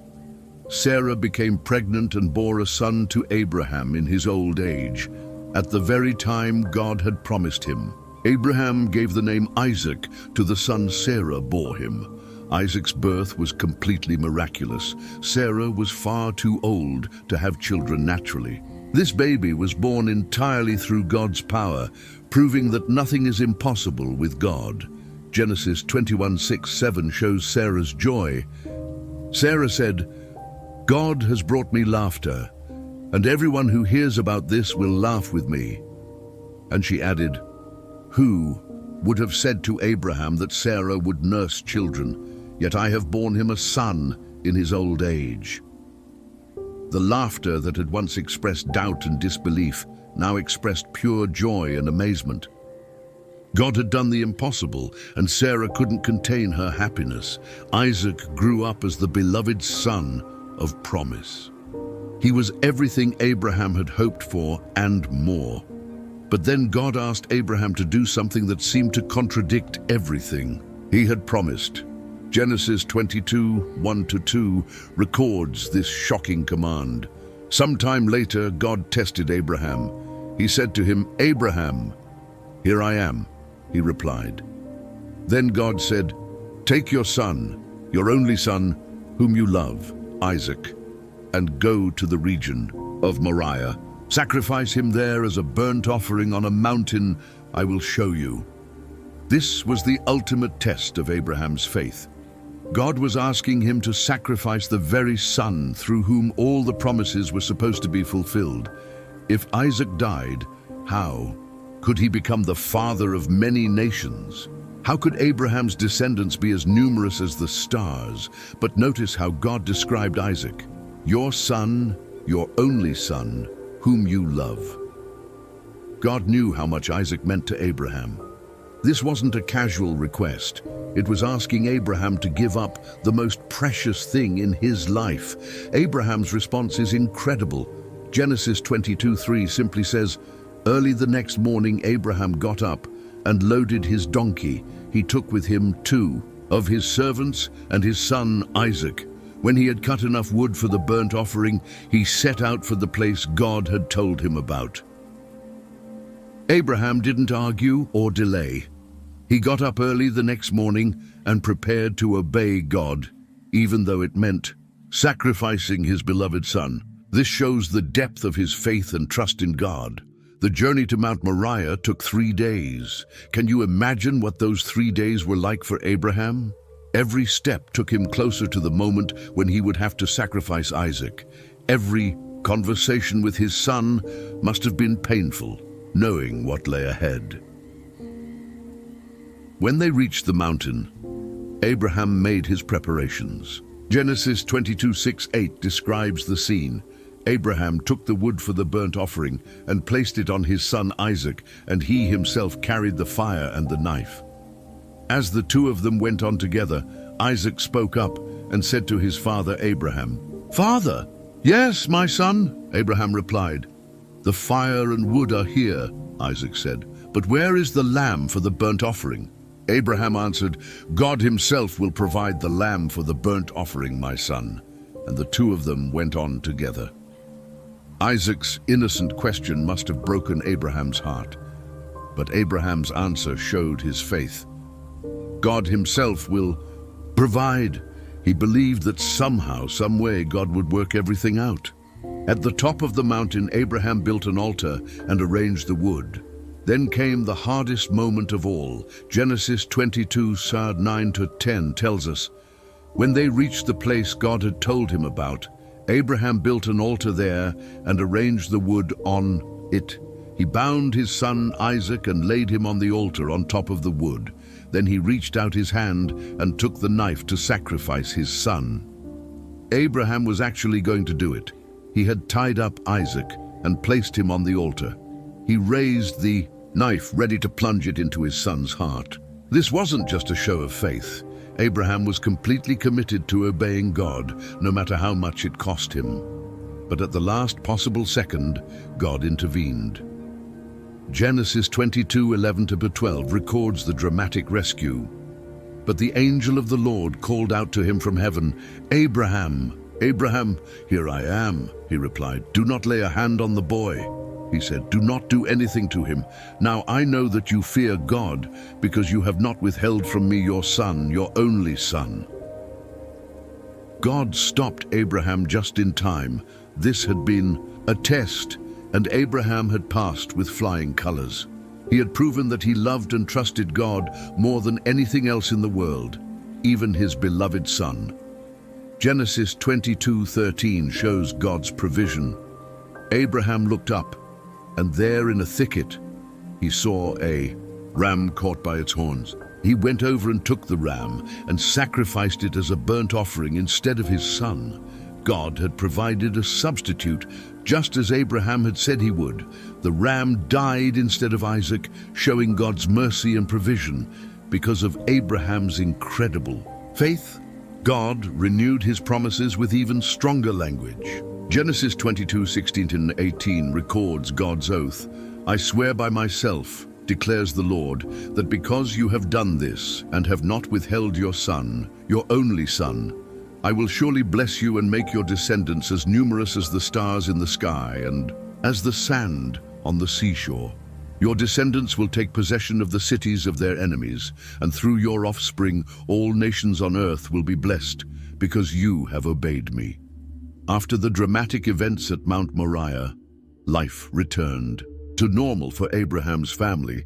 But as the years passed, Sarah grew old and eventually died. Genesis 23:1-2 records this sad moment. Sarah lived to be 127 years old. She died at Kiriath Arba, that is Hebron, in the land of Canaan, and Abraham went to mourn for Sarah and to weep over her. Sarah had lived an incredible life. She had seen God's miraculous power when Isaac was born. She had watched her son grow up strong and healthy. She had been part of God's great plan to bless all nations through Abraham's family. But now Abraham faced a practical problem. He needed a place to bury his wife, but he was still a foreigner in Canaan. He didn't own any land except what God had promised him, and that promise was for the future, not the present. Genesis 23:3-4 shows Abraham's request to the local people. Then Abraham rose from beside his dead wife and spoke to the Hittites. He said, "I am a foreigner and stranger among you. Sell me some property for a burial site here, so I can bury my dead." The Hittites respected Abraham and offered to give him any burial site he wanted. But Abraham insisted on paying full price for a field that contained a cave. Genesis 23:17-18 describes the transaction. So Ephron's field in Machpelah near Mamre, both the field and the cave in it, and all the trees within the borders of the field, was deeded to Abraham as his property in the presence of all the Hittites who had come to the gate of the city. This cave became the family burial place. Abraham, Isaac, Jacob, and their wives would all be buried there. It was the first piece of the promised land that Abraham actually owned. After Sarah's death, Abraham realized he needed to find a wife for Isaac, but he didn't want Isaac to marry one of the local Canaanite women who worshipped false gods. Genesis 24:1-4 shows Abraham's concern. Abraham was now very old, and the Lord had blessed him in every way. He said to the senior servant in his household, the one in charge of all that he had, "Put your hand under my thigh. I want you to swear by the Lord, the God of heaven and the God of the earth, that you will not get a wife for my son from the daughters of the Canaanites among whom I am living, but will go to my country and my own relatives and get a wife for my son Isaac." Abraham sent his trusted servant on a long journey back to Mesopotamia, where his relatives still lived. The servant took 10 camels loaded with gifts and set out to find the right woman for Isaac. When the servant reached the city where Abraham's relatives lived, he prayed for God's guidance. Genesis 24:12-14 records his prayer. Then he prayed, "Lord God of my master Abraham, make me successful today and show kindness to my master Abraham. See, I am standing beside this spring, and the daughters of the townspeople are coming out to draw water. May it be that when I say to a young woman, 'Please let down your jar that I may have a drink,' and she says, 'Drink, and I'll water your camels too. Let her be the one you have chosen for your servant Isaac." Before he had even finished praying, a beautiful young woman named Rebekah came to the well. Genesis 24:18-20 describes what happened. She said, "Drink, my lord," and quickly lowered the jar to her hands and gave him a drink. After she had given him a drink, she said, "I'll draw water for your camels too, until they have had enough to drink." So she quickly emptied her jar into the trough, ran back to the well to draw more water, and drew enough for all his camels. This was exactly what the servant had prayed for. Rebekah not only gave him water, but also volunteered to water all 10 camels, a huge job that showed her kind and generous heart. When the servant learned that Rebekah was Abraham's great-niece, he knew God had answered his prayer. After explaining his mission to her family and receiving their permission, Rebekah agreed to return with him to marry Isaac. Genesis 24:62-67 describes their first meeting. Now Isaac had come from Beer Lahai Roi, for he was living in the Negev. He went out to the field one evening to meditate, and as he looked up, he saw camels approaching. Rebekah also looked up and saw Isaac. She got down from her camel and asked the servant, "Who is that man in the field coming to meet us?" "He is my master," the servant answered. So she took her veil and covered herself. Then the servant told Isaac all he had done. Isaac brought her into the tent of his mother Sarah, and he married Rebekah. So she became his wife, and he loved her, and Isaac was comforted after his mother's death. Isaac and Rebekah were happy together, but for many years they had no children. Like his father before him, Isaac had to wait and trust God's timing. Genesis 25:20-21 tells us, Isaac was 40 years old when he married Rebekah, daughter of Bethuel the Aramean from Paddan Aram and sister of Laban the Aramean. Isaac prayed to the Lord on behalf of his wife because she was childless. The Lord answered his prayer, and his wife Rebekah became pregnant. But this pregnancy was different from most. Genesis 25:22 describes Rebekah's unusual experience.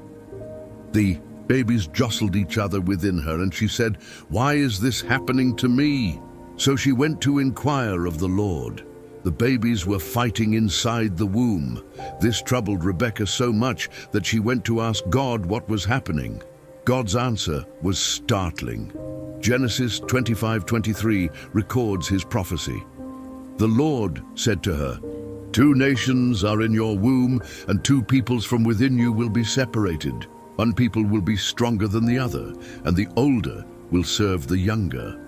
God was telling Rebekah that her twins would become the fathers of two different nations, and that these nations would always be in conflict. Even more surprising, the younger son would become greater than the older son, the opposite of what usually happened in those days. When the twins were born, they were as different as could be. Genesis 25:24-26 describes their birth. When the time came for her to give birth, there were twin boys in her womb. The first to come out was red, and his whole body was like a hairy garment, so they named him Esau.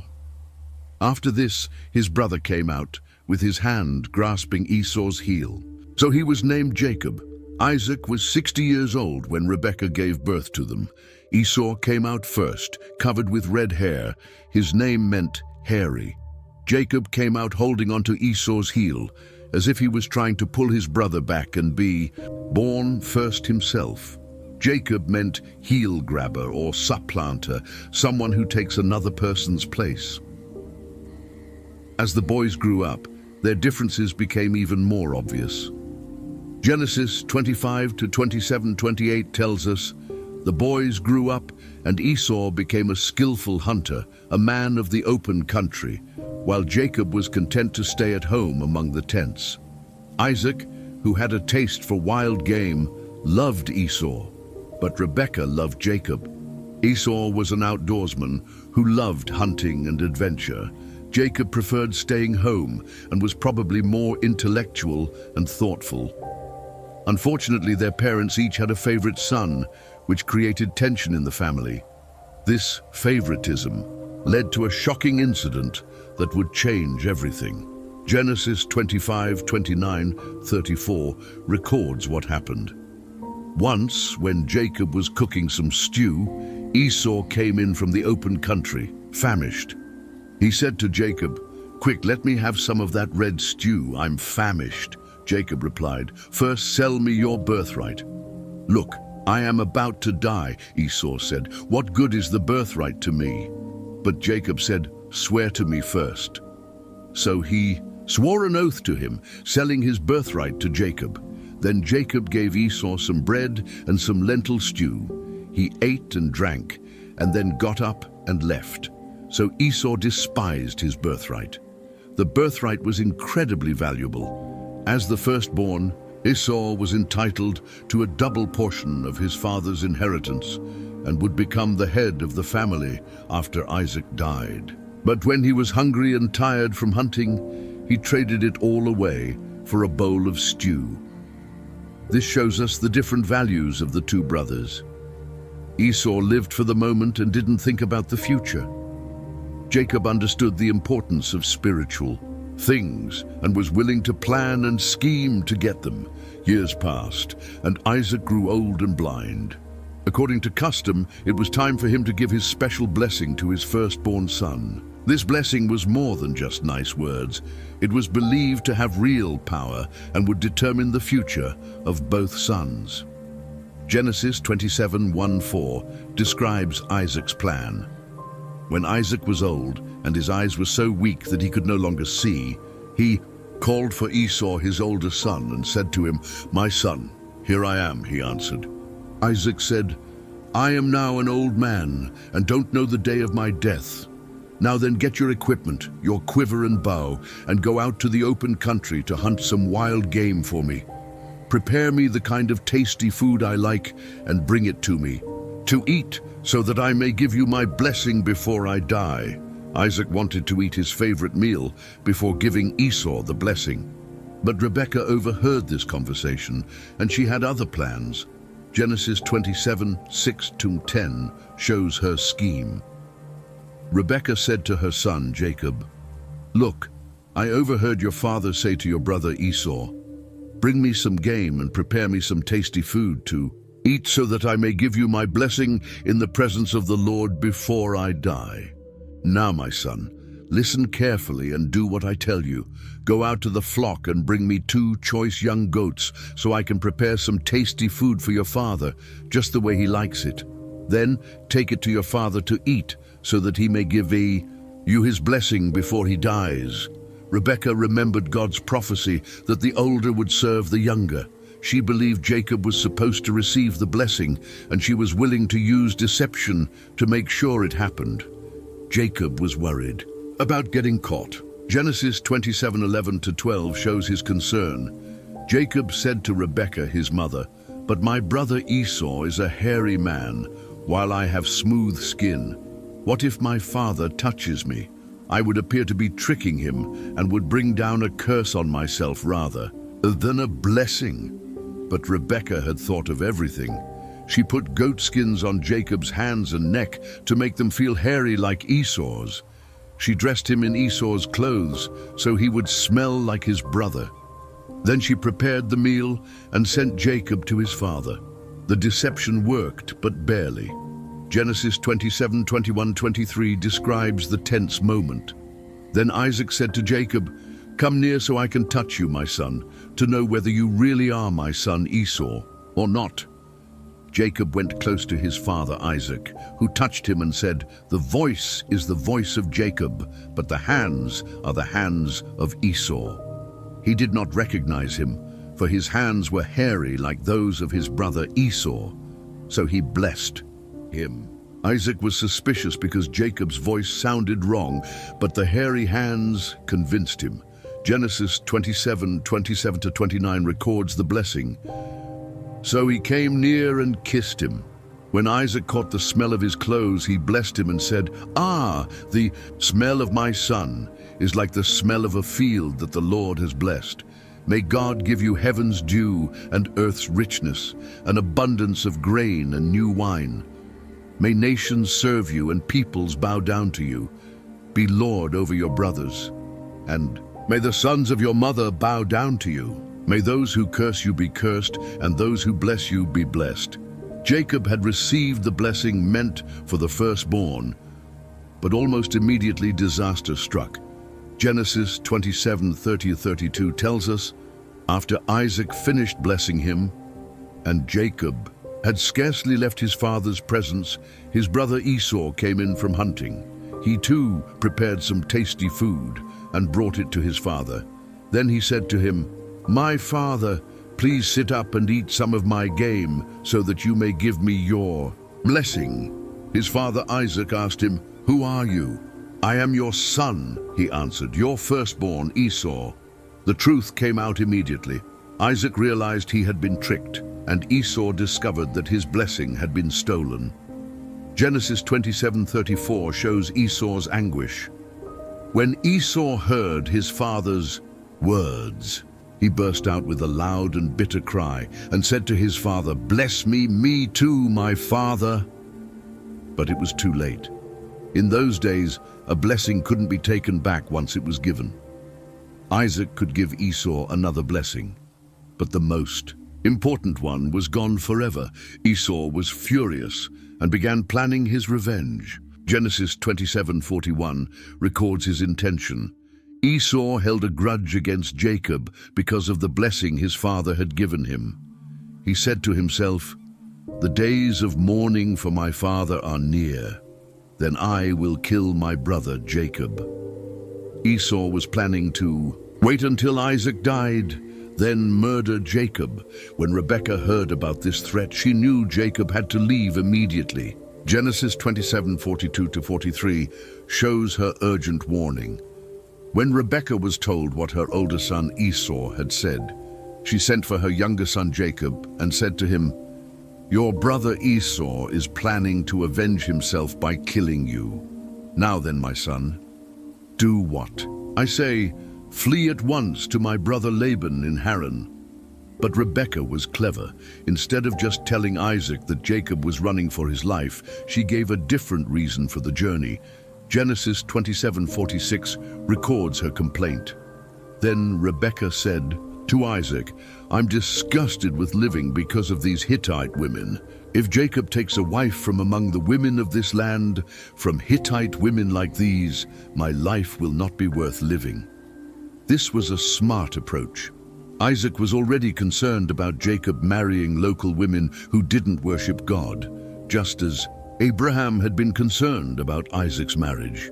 So Isaac called Jacob and gave him instructions for the journey. Genesis 28:1-4 records Isaac's blessing and command. So Isaac called for Jacob and blessed him.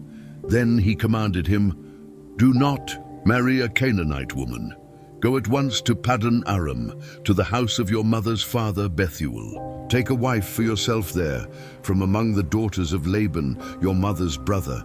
May God Almighty bless you and make you fruitful and increase your numbers until you become a community of peoples. May He give you and your descendants the blessing given to Abraham, so that you may take possession of the land where you now reside as a foreigner, the land God gave to Abraham." Isaac was passing on the covenant promises to Jacob, despite the deception involved in getting the blessing. Isaac recognized that God's plan was for Jacob to carry on the family line and inherit the promises made to Abraham. So Jacob left home, fleeing from his angry brother and heading toward an uncertain future in a foreign land. He had gotten what he wanted, the birthright and the blessing, but now he had to pay the price. He was leaving behind everything familiar and didn't know if he would ever see his family again. Jacob left his family home with nothing but the clothes on his back and his father's blessing.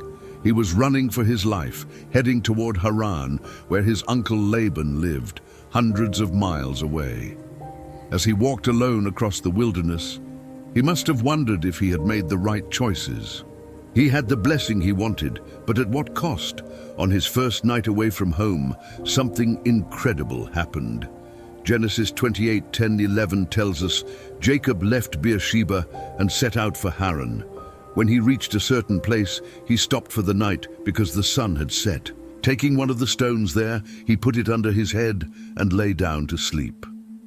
Jacob was completely alone in the wilderness, using a rock for a pillow.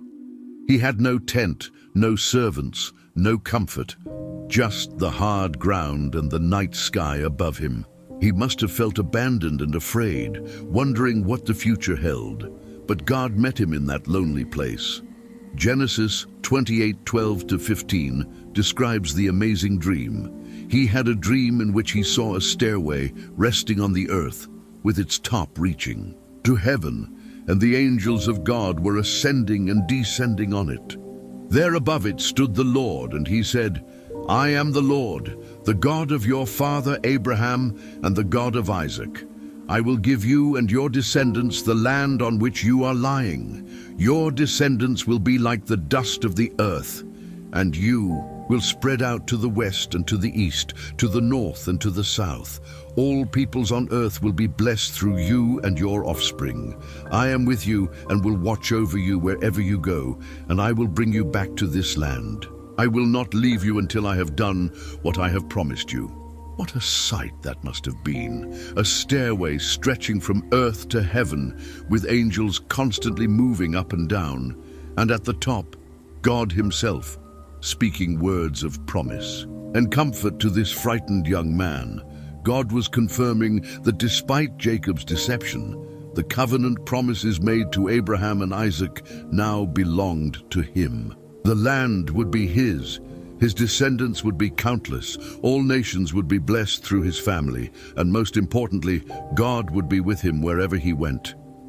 When Jacob woke up, he was overwhelmed by what had happened. Genesis 28:16-17 shows his reaction. When Jacob awoke from his sleep, he thought, "Surely the Lord is in this place, and I was not aware of it." He was afraid and said, "How awesome is this place! This is none other than the house of God. This is the gate of heaven." Jacob realized he had been in God's presence without knowing it. The place that had seemed so ordinary and lonely was actually sacred ground. God wasn't just in temples or holy places, he was everywhere, even in the wilderness. Genesis 28:18-19 describes what Jacob did next.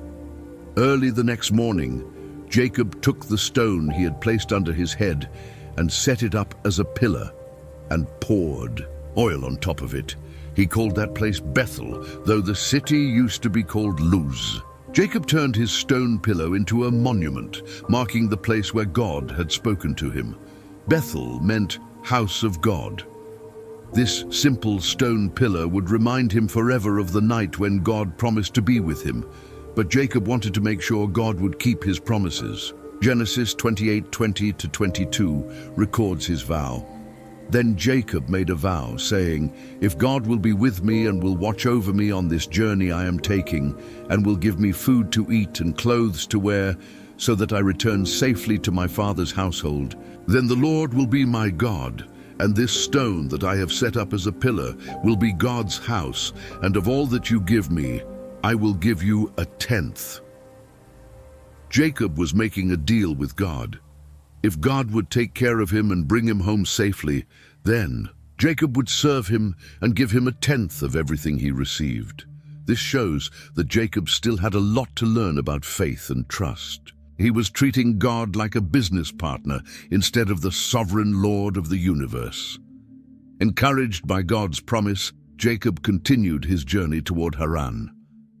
When he finally arrived in the region where his mother's family lived, he stopped at a well where shepherds watered their flocks. Genesis 29:2-3 describes the scene. There he saw a well in the open country, with 3 flocks of sheep lying near it, because the flocks were watered from that well. The stone over the mouth of the well was large. When all the flocks were gathered, there the shepherds would roll the stone away from the well's mouth and water the sheep. Then they would return the stone to its place over the mouth of the well. Jacob asked the shepherds if they knew Laban, and they told him that Laban's daughter Rachel was coming with her sheep. Genesis 29:9-11 describes their first meeting. While he was still talking with them, Rachel came with her father's sheep, for she was a shepherd. When Jacob saw Rachel, daughter of his uncle Laban, and Laban's sheep, he went over and rolled the stone away from the mouth of the well and watered his uncle's sheep. Then Jacob kissed Rachel and began to weep aloud. Jacob was so excited to meet his cousin that he single-handedly moved the heavy stone that normally required several men to move. He was showing off his strength and probably trying to impress this beautiful young woman. When he told Rachel who he was, she ran to tell her. Father Laban welcomed Jacob warmly and invited him to stay. Genesis 29:14 records Laban's words. Then Laban said to him, "You are my own flesh and blood." And Jacob stayed with him for a whole month. During that month, Jacob worked hard for Laban, helping with the flocks and other tasks. Laban was impressed with Jacob's work ethic and wanted to formalize their arrangement. Genesis 29:15 shows Laban's offer. Laban said to Jacob, "Because you are a relative of mine, should you work for me for nothing? Tell me what your wages should be." This is where things get interesting. Laban had 2 daughters, Leah, the older, and Rachel, the younger one. Genesis 29:16-17 describes them. Now Laban had 2 daughters. The name of the older was Leah, and the name of the younger was Rachel. Leah had weak eyes, but Rachel was lovely in form and beautiful. Jacob had fallen in love with Rachel at first sight. Genesis 29:18 records his proposal to Laban. Jacob was in love with Rachel and said, "I'll work for you 7 years in return for your younger daughter Rachel." 7 years was an incredibly long time to work just to marry someone. Most people paid money for a bride, but Jacob had arrived with nothing. He was willing to give 7 years of his life for the woman he loved. Laban agreed to the arrangement, and Jacob began his long period of service. Genesis 29:20 shows how love made the time pass quickly. So Jacob served 7 years to get Rachel, but they seemed like only a few days to him because of his love for her. When the 7 years were up, Jacob was ready to claim his bride. Genesis 29:21 shows his eagerness. Then Jacob said to Laban, "Give me my wife. My time is completed, and I want to make love to her." Laban prepared a wedding feast and invited everyone in the area to celebrate. But he had a trick planned that would change everything. On the wedding night, something terrible happened. Genesis 29:23-25 describes the deception. But when evening came, he took his daughter Leah and brought her to Jacob, and Jacob made love to her. And Laban gave his servant Zilpah to his daughter as her attendant. When morning came, there was Leah. So Jacob said to Laban, "What is this you have done to me? I served you for Rachel, didn't I? Why have you deceived me?" Jacob had been tricked. In the darkness and confusion of the wedding night, Laban had substituted Leah for Rachel. Jacob, who had deceived his own father to steal his brother's blessing, now found himself the victim of deception. Laban's excuse reveals the local custom. Genesis 29:26 records his explanation. Laban replied, "It is not our custom here to give the younger daughter in marriage before the older one."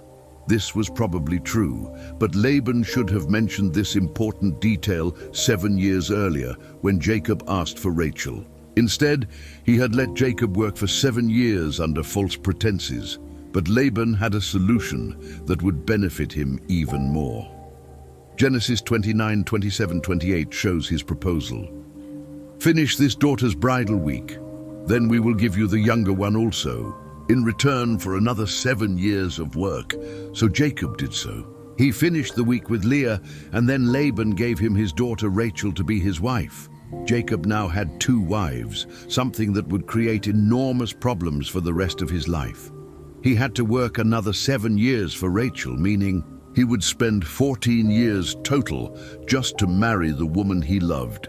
The family dynamics were difficult from the beginning. Genesis 29:30-31 describes the situation.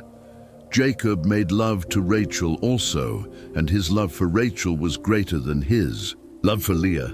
And he worked for Laban another 7 years. When the Lord saw that Leah was not loved, he enabled her to conceive, but Rachel remained childless.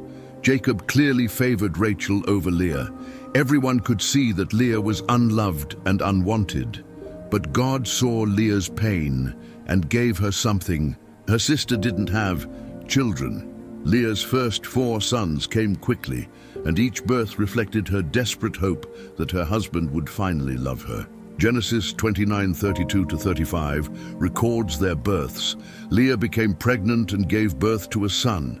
She named him Reuben, for she said, "It is because the Lord has seen my misery. Surely my husband will love me now."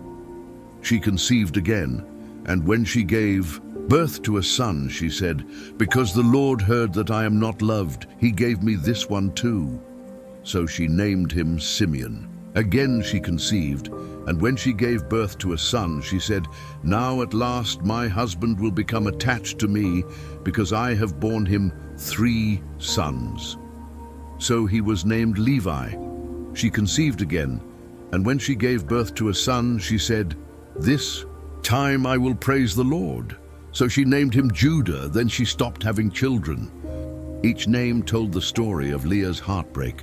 Reuben meant "see a son." Surely Jacob would love her now that she had given him a son. Simeon meant "one who hears." God had heard that she was unloved. Levi meant "attached." Now Jacob would be attached to her. Finally, with Judah, whose name meant praise, Leah seemed to find some peace by focusing on praising God instead of trying to win her husband's love. Meanwhile, Rachel remained barren, and her jealousy grew unbearable. Genesis 31 shows her desperation. When Rachel saw that she was not bearing Jacob any children, she became jealous of her sister. So she said to Jacob, "Give me children, or I'll die." Rachel's demand made Jacob angry. Genesis 32 records his response. Jacob became angry with her and said, "Am I in the place of God, who has kept you from having children?" Unable to have children herself, Rachel decided to follow the same plan that Sarah had used with Hagar. Genesis 33-4 describes her solution. Then she said, "Here is Bilhah, my servant. Sleep with her so that she can bear children for me, and I too can build a family through her." So she gave him her servant Bilhah as a wife. Jacob slept with her. Bilhah became pregnant and gave birth to 2 sons. Genesis 35-8 tells us, Bilhah conceived and bore Jacob a son. Then Rachel said, "God has vindicated me. He has listened to my plea and given me a son." Because of this, she named him Dan. Rachel's servant Bilhah conceived again and bore Jacob a second son. Then Rachel said, "I have had a great struggle with my sister, and I have won." So she named him Naphtali. Dan meant judge or vindicate. Rachel felt God had judged in her favor. Naphtali meant struggle. Rachel felt she was finally winning her competition with Leah, but Leah wasn't about to be outdone. When she saw that she had stopped having children, she decided to use her servant too. Genesis 39-11 describes her response. When Leah saw that she had stopped having children, she took her servant Zilpah and gave her to Jacob as a wife. Leah's servant Zilpah bore Jacob a son. Then Leah said, "What good fortune!" So she named him Gad. Zilpah also had a second son. Genesis 30:12-13 tells us, Leah's servant Zilpah bore Jacob a second son. Then Leah said, "How happy I am! The women will call me happy." So she named him Asher. Gad meant good fortune, and Asher meant happy. Leah was trying to present herself as blessed and joyful, even though she was still unloved. The rivalry between the sisters reached a bizarre climax over some mandrakes, plants believed to help with fertility. Genesis 30:14-16 describes the incident. During wheat harvest, Reuben went out into the fields and found some mandrake plants, which he brought to his mother Leah. Rachel said to Leah, "Please give me some of your son's mandrakes." But she said to her, "Wasn't it enough that you took away my husband? Will you take my son's mandrakes too?" "Very well," Rachel said. "He can sleep with you tonight in return for your son's mandrakes." The sisters were literally bargaining over who would get to sleep with their shared husband. This shows how dysfunctional their family had become because of polygamy and favoritism. That night, Leah conceived again and had 2 more sons and a daughter. Genesis 30:17-21 records these births. God listened to Leah, and she became pregnant and bore Jacob a 5th son. Then Leah said, "God has rewarded me for giving my servant to my husband." So she named him Issachar. Leah conceived again and bore Jacob a 6th son. Then Leah said, "God has presented me with a precious gift. This time my husband will treat me with honor, because I have borne him 6 sons." So she named him Zebulun. Sometime later she gave birth to a daughter and named her Dinah. Issachar meant reward, and Zebulun meant honor. Even after all this time, Leah was still hoping Jacob would finally honor and respect her. Finally, God remembered Rachel's longing for children. Genesis 30:22-24 describes the answered prayer. Then God remembered Rachel. He listened to her and enabled her to conceive.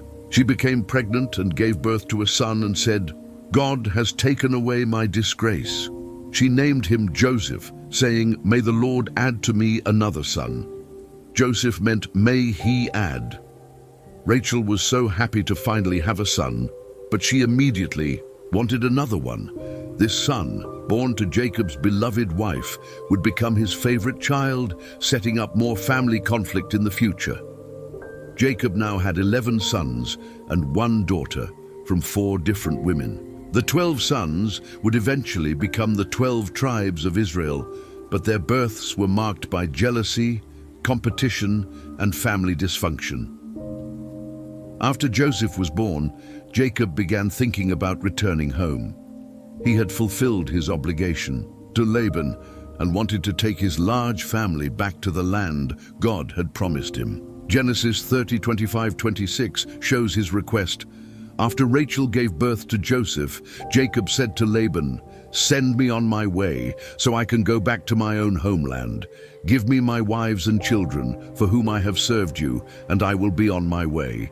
You know how much work I've done for you." But Laban didn't want to lose Jacob. The man had brought prosperity to everything he touched, and Laban had become wealthy because of Jacob's hard work. Genesis 30:27 records Laban's plea. But Laban said to him, "If I have found favor in your eyes, please stay. I have learned by divination that the Lord has blessed me because of you." Jacob agreed to stay longer, but he negotiated a deal that would allow him to build his own wealth. Genesis 30:31-32 describes the arrangement. "What shall I give you?" he asked. "Don't give me anything," Jacob replied. "But if you will do this one thing for me, I will go on tending your flocks. Let me go through all your flocks today and remove from them every speckled or spotted sheep, every dark-colored lamb, and every spotted or speckled goat. They will be my wages." This seemed like a good deal for Laban, since most animals were solid-colored, but Jacob had a plan. Using his knowledge of animal breeding, he managed to produce many speckled and spotted animals. Genesis 30:43 tells us the result. In this way, the man grew exceedingly prosperous and came to own large flocks and female and male servants and camels and donkeys. Laban's sons began to complain that Jacob was getting too wealthy at their expense. Genesis 31:1-2 describes the growing tension. Jacob heard that Laban's sons were saying, "Jacob has taken everything our father owned and has gained all this wealth from what belonged to our father." And Jacob noticed that Laban's attitude toward him was not what it had been. Then God told Jacob it was time to leave. Genesis 31:3 records God's command. Then the Lord said to Jacob, "Go back to the land of your fathers and to your relatives, and I will be with you." Jacob decided to leave secretly while Laban was away, shearing sheep. Genesis 31:17-18 describes their escape. Then Jacob put his children and his wives on camels, and he drove all his livestock ahead of him, along with all the goods he had accumulated in Paddan Aram, to go to his father Isaac in the land of Canaan. They had been traveling for 3 days when Laban discovered they were gone. He pursued them with his relatives, angry and ready for a confrontation. But God warned Laban in a dream not to harm Jacob. When Laban caught up with them, he accused Jacob of stealing away secretly and taking his daughters like captives. But Jacob defended himself, reminding Laban of 20 years of faithful service. Genesis 31:38-40 shows Jacob's frustration. "I have been with you for 20 years now. Your sheep and goats have not miscarried, nor have I eaten rams from your flocks. I did not bring you animals torn by wild beasts. I bore the loss myself. And you demanded payment from me for whatever was stolen by day or night. This was my situation. The heat consumed me in the daytime and the cold at night, and sleep fled from my eyes." After some tense negotiations, Jacob and Laban made a covenant of peace. They set up a stone pillar as a witness that neither would harm the other. Genesis 31:49 records part of their agreement. It was also called Mizpah, because he said, "May the Lord keep watch between you and me when we are away from each other." With this conflict resolved, Jacob continued toward home. But now he faced an even bigger problem: his brother Esau, who had threatened to kill him 20 years earlier. As Jacob approached the land where Esau lived, his fear grew overwhelming. He sent messengers ahead to announce his return, hoping to make peace with his brother. But the messengers came back with disturbing news. Genesis 32:6 records their report. When the messengers returned to Jacob, they said, "We went to your brother Esau, and now he is coming to meet you. And 400 men are with him."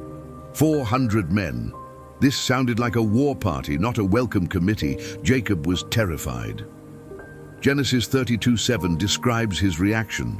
In great fear and distress, Jacob divided the people who were with him into two groups, and the flocks and herds, and camels as well. Jacob's plan was simple. If Esau attacked one group, maybe the other could escape. But he also did something more important. He prayed. Genesis 32:9-12 records his desperate prayer. Then Jacob prayed, "O God of my father Abraham, God of my father Isaac, Lord, you who said to me, 'Go back to your country and your relatives, and I will make you prosper.'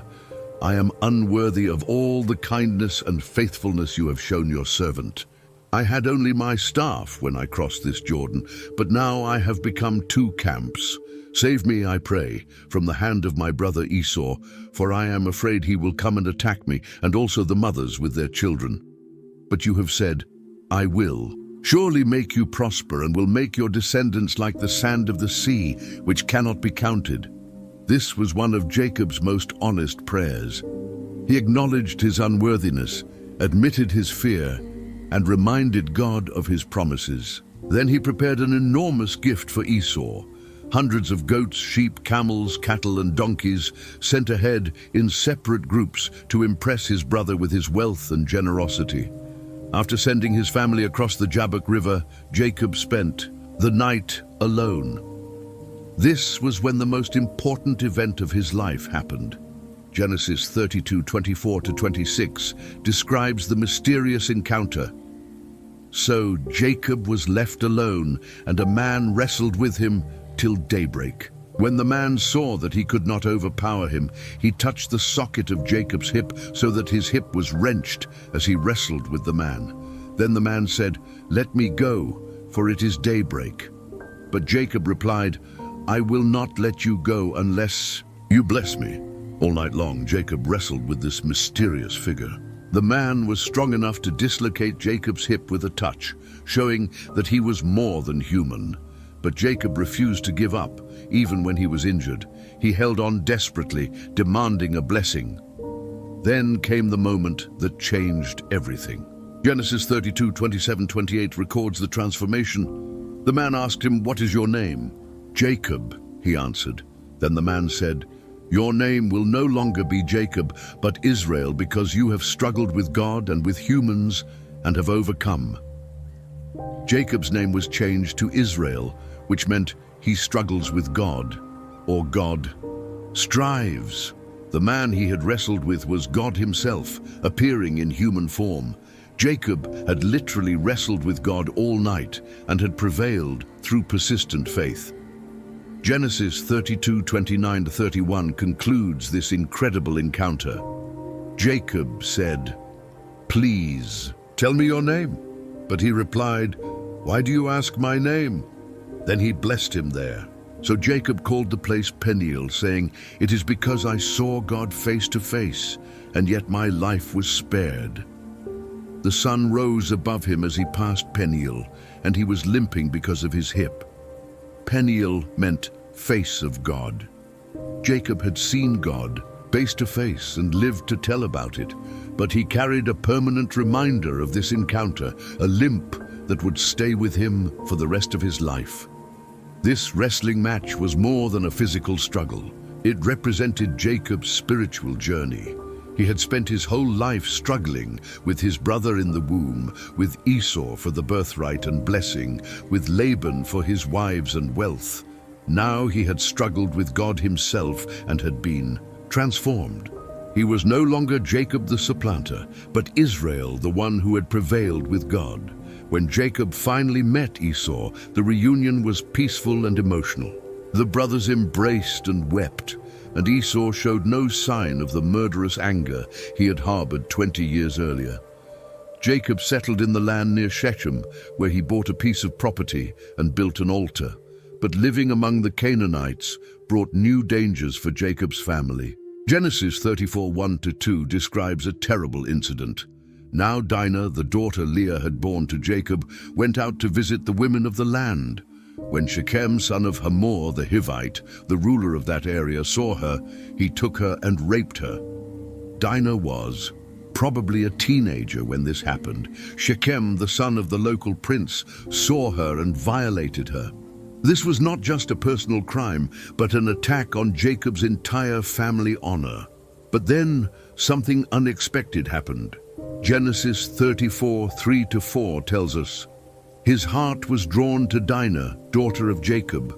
He loved the young woman and spoke tenderly to her. And Shechem said to his father Hamor, 'Get me this girl as my wife.'" Shechem had fallen in love with Dinah after assaulting her, and he wanted to marry her.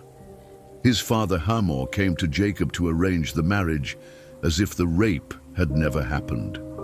When Jacob's sons heard what had happened to their sister, they were furious. Genesis 34:7 describes their anger. Meanwhile, Jacob's sons had come in from the fields as soon as they heard what had happened. They were shocked and furious because Shechem had done an outrageous thing in Israel by sleeping with Jacob's daughter, a thing that should not be done. The sons of Jacob pretended to agree to the marriage, but they had a condition. Genesis 34:14-16 records their deceptive proposal. They said to them, "We cannot do such a thing. We cannot give our sister to a man who is not circumcised. That would be a disgrace to us. We will enter into an agreement with you on one condition only, that you become like us by circumcising all your males. Then we will give you our daughters, and take your daughters for ourselves. We'll settle among you and become one people with you." Hamor and Shechem agreed to this condition. They convinced all the men of their city to be circumcised, promising that it would lead to profitable relationships with Jacob's wealthy family. But Jacob's sons had no intention of keeping their agreement. Genesis 34:25-26 describes their brutal revenge. 3 days later, while all of them were still in pain, 2 of Jacob's sons, Simeon and Levi, Dinah's brothers, took their swords and attacked the unsuspecting city, killing every male. They put Hamor and his son Shechem to the sword and took Dinah from Shechem's house and left. While the men were recovering from circumcision and unable to defend themselves, Simeon and Levi slaughtered them all. Then the other brothers joined in looting the city and taking all the women and children as captives. Jacob was horrified by his sons' actions. Genesis 34:30 shows his fear. Then Jacob said to Simeon and Levi, "You have brought trouble on me by making me obnoxious to the Canaanites and Perizzites, the people living in this land. We are few in number, and if they join forces against me and attack me, I and my household will be destroyed." Jacob was worried about retaliation from the other Canaanite tribes. His sons had made enemies of everyone in the region. But Simeon and Levi were unrepentant. Genesis 34:31 records their defiant response. But they replied, "Should he have treated our sister like a prostitute?" This incident showed the ongoing problems in Jacob's family. His sons were capable of terrible violence when they felt their honor had been attacked. The favoritism and dysfunction that had marked their births continued to create conflict and pain. After these troubles, Jacob moved his family away from Shechem. God appeared to him again and confirmed his new name and the covenant promises. Genesis 35:11-12 records God's words.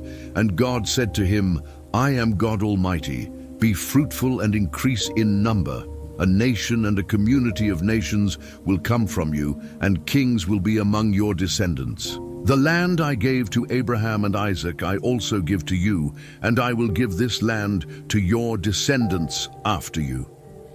But tragedy struck the family when Rachel, Jacob's beloved wife, died giving birth to her second son.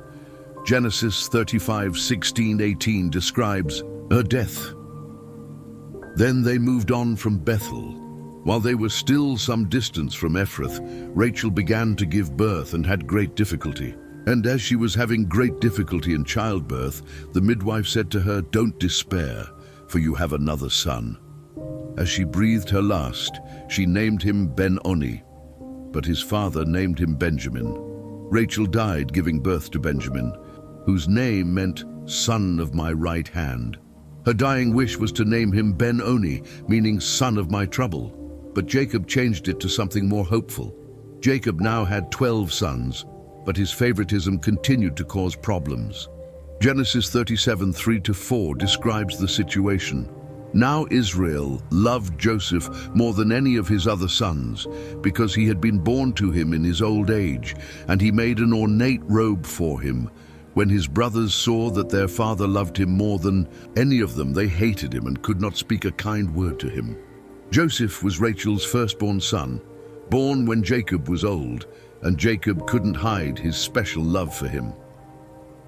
The ornate robe, often called a coat of many colors, was a visible symbol of Jacob's favoritism.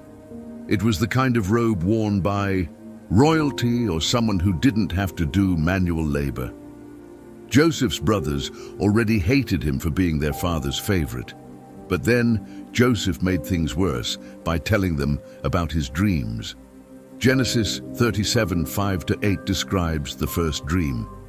Joseph had a dream, and when he told it to his brothers, they hated him all the more.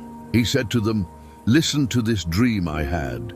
We were binding sheaves of grain out in the field when suddenly my sheaf rose and stood upright, while your sheaves gathered around mine and bowed down to it." His brothers said to him, "Do you intend to reign over us? Will you actually rule us?" And they hated him all the more because of his dream and what he had said. Joseph's dream showed his brothers grain bundles bowing down to his bundle, a clear picture of them serving him. This was the last thing his brothers wanted to hear from their already favored younger brother. But Joseph had another dream that was even more provocative. Genesis 37:9-11 tells us, "Then he had another dream, and he told it to his brothers. 'Listen,' he said, 'I had another dream, and this time the sun and moon and 11 stars were bowing down to me.' When he told his father as well as his brothers, his father rebuked him and said, 'What is this dream you had?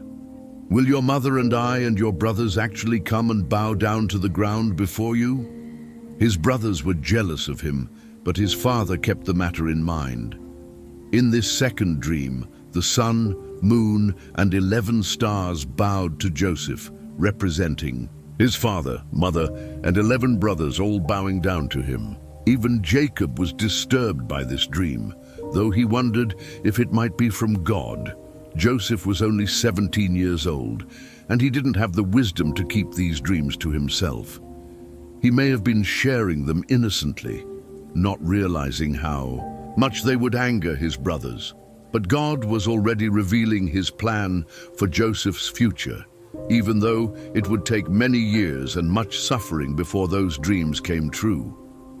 The stage was set for the next great chapter in the story of God's people.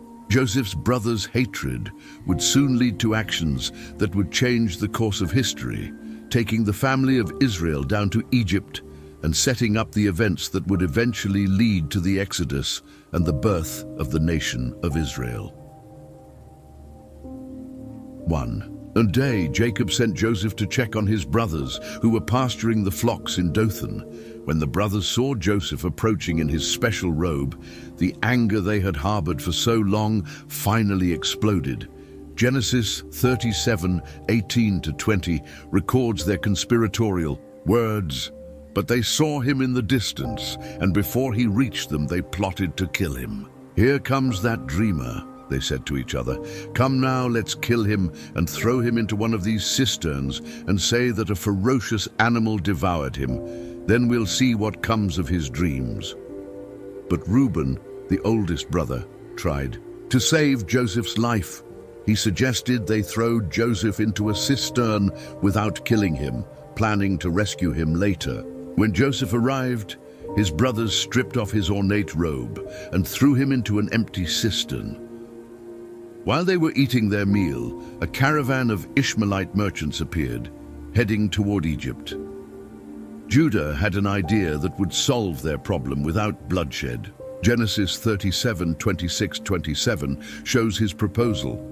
Then Judah said to his brothers, "What will we gain if we kill our brother and cover up his blood? Come, let's sell him to the Ishmaelites and not lay our hands on him. After all, he is our brother, our own. Flesh and blood." His brothers agreed, so they sold Joseph to the merchants for 20 shekels of silver. Genesis 37:28 records the transaction. So when the Midianite merchants came by, his brothers pulled Joseph up out of the cistern and sold him for 20 shekels of silver to the Ishmaelites, who took him to Egypt. To cover up their crime, the brothers killed a goat and dipped Joseph's robe in its blood. They brought the bloodied robe to their father, letting him draw his own conclusions. Genesis 37:32-35 describes Jacob's heartbreak. They took the ornate robe back to their father and said, "We found this. Examine it to see whether it is your son's robe." He recognized it and said, "It is my son's robe. Some ferocious animal has devoured him. Joseph has surely been torn to pieces." Then Jacob tore his clothes, put on sackcloth, and mourned for his son many days. All his sons and daughters came to comfort him, but he refused to be comforted. "No," he said, "I will continue to mourn until I join my son in the grave." So his father wept for him. Meanwhile, Joseph was being taken to Egypt as a slave, sold to Potiphar, an officer of Pharaoh and captain of the guard. Everything had changed in a single day, from favored son to foreign slave. Despite being a slave in a foreign land, Joseph didn't give up hope. Genesis 39:2-4 tells us about God's blessing on his life. The Lord was with Joseph so that he prospered, and he lived in the house of his Egyptian master. When his master saw that the Lord was with him and that the Lord gave him success in everything he did, Joseph found favor in his eyes and became his attendant. Potiphar put him in charge of his household, and he entrusted to his care everything he owned. Joseph's character and competence were so evident that Potiphar promoted him to oversee his entire household. Genesis 39:5-6 shows the extent of Joseph's authority. From the time he put him in charge of his household and of all that he owned, the Lord blessed the household of the Egyptian because of Joseph. The blessing of the Lord was on everything Potiphar had, both in the house and in the field. So Potiphar left everything he had in Joseph's care. With Joseph in charge, he did not concern himself with anything except the food he ate. But Joseph's success created a new problem. He was handsome, and Potiphar's wife began to notice him. Genesis 39:7 describes her proposition. And after a while, his master's wife took notice of Joseph and said, "Come to bed with me." Joseph refused her advances repeatedly, explaining his reasoning in Genesis 39:8-9. But he refused. "With me in charge," he told her, "my master does not concern himself with anything in the house. Everything he owns, he has entrusted to my care. No one is greater in this house than I am. My master has withheld nothing from me except you, because you are his wife. How then could I do such a wicked thing and sin against God?" Joseph's refusal was based on 3 principles: loyalty to his master, respect for marriage, and reverence for God. Even though he was far from home and no one would know, he wouldn't compromise his integrity. Day after day, Potiphar's wife persisted in her attempts to seduce Joseph. Finally, she tried to force herself on him. Genesis 39:11-12 describes the confrontation. One day he went into the house to attend to his duties, and none of the household servants was inside. She caught him by his cloak and said, "Come to bed with me." but he left his cloak in her hand and ran out of the house. Humiliated by Joseph's rejection, Potiphar's wife decided to destroy him. She used his cloak as evidence and accused him of attempted rape. Genesis 39:17-18 records her lie. Then she told him this story: that Hebrew slave you brought us came to me to make sport of me. But as soon as I screamed for help, he left his cloak beside me and ran out of the house. Potiphar believed his wife's story and had Joseph thrown into prison.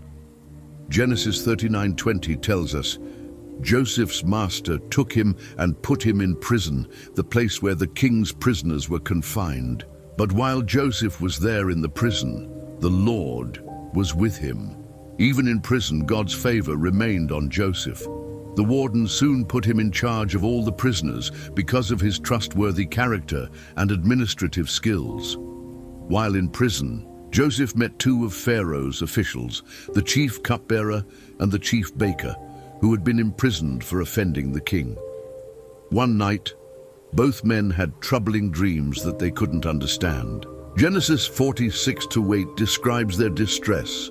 When Joseph came to them the next morning, he saw that they were dejected.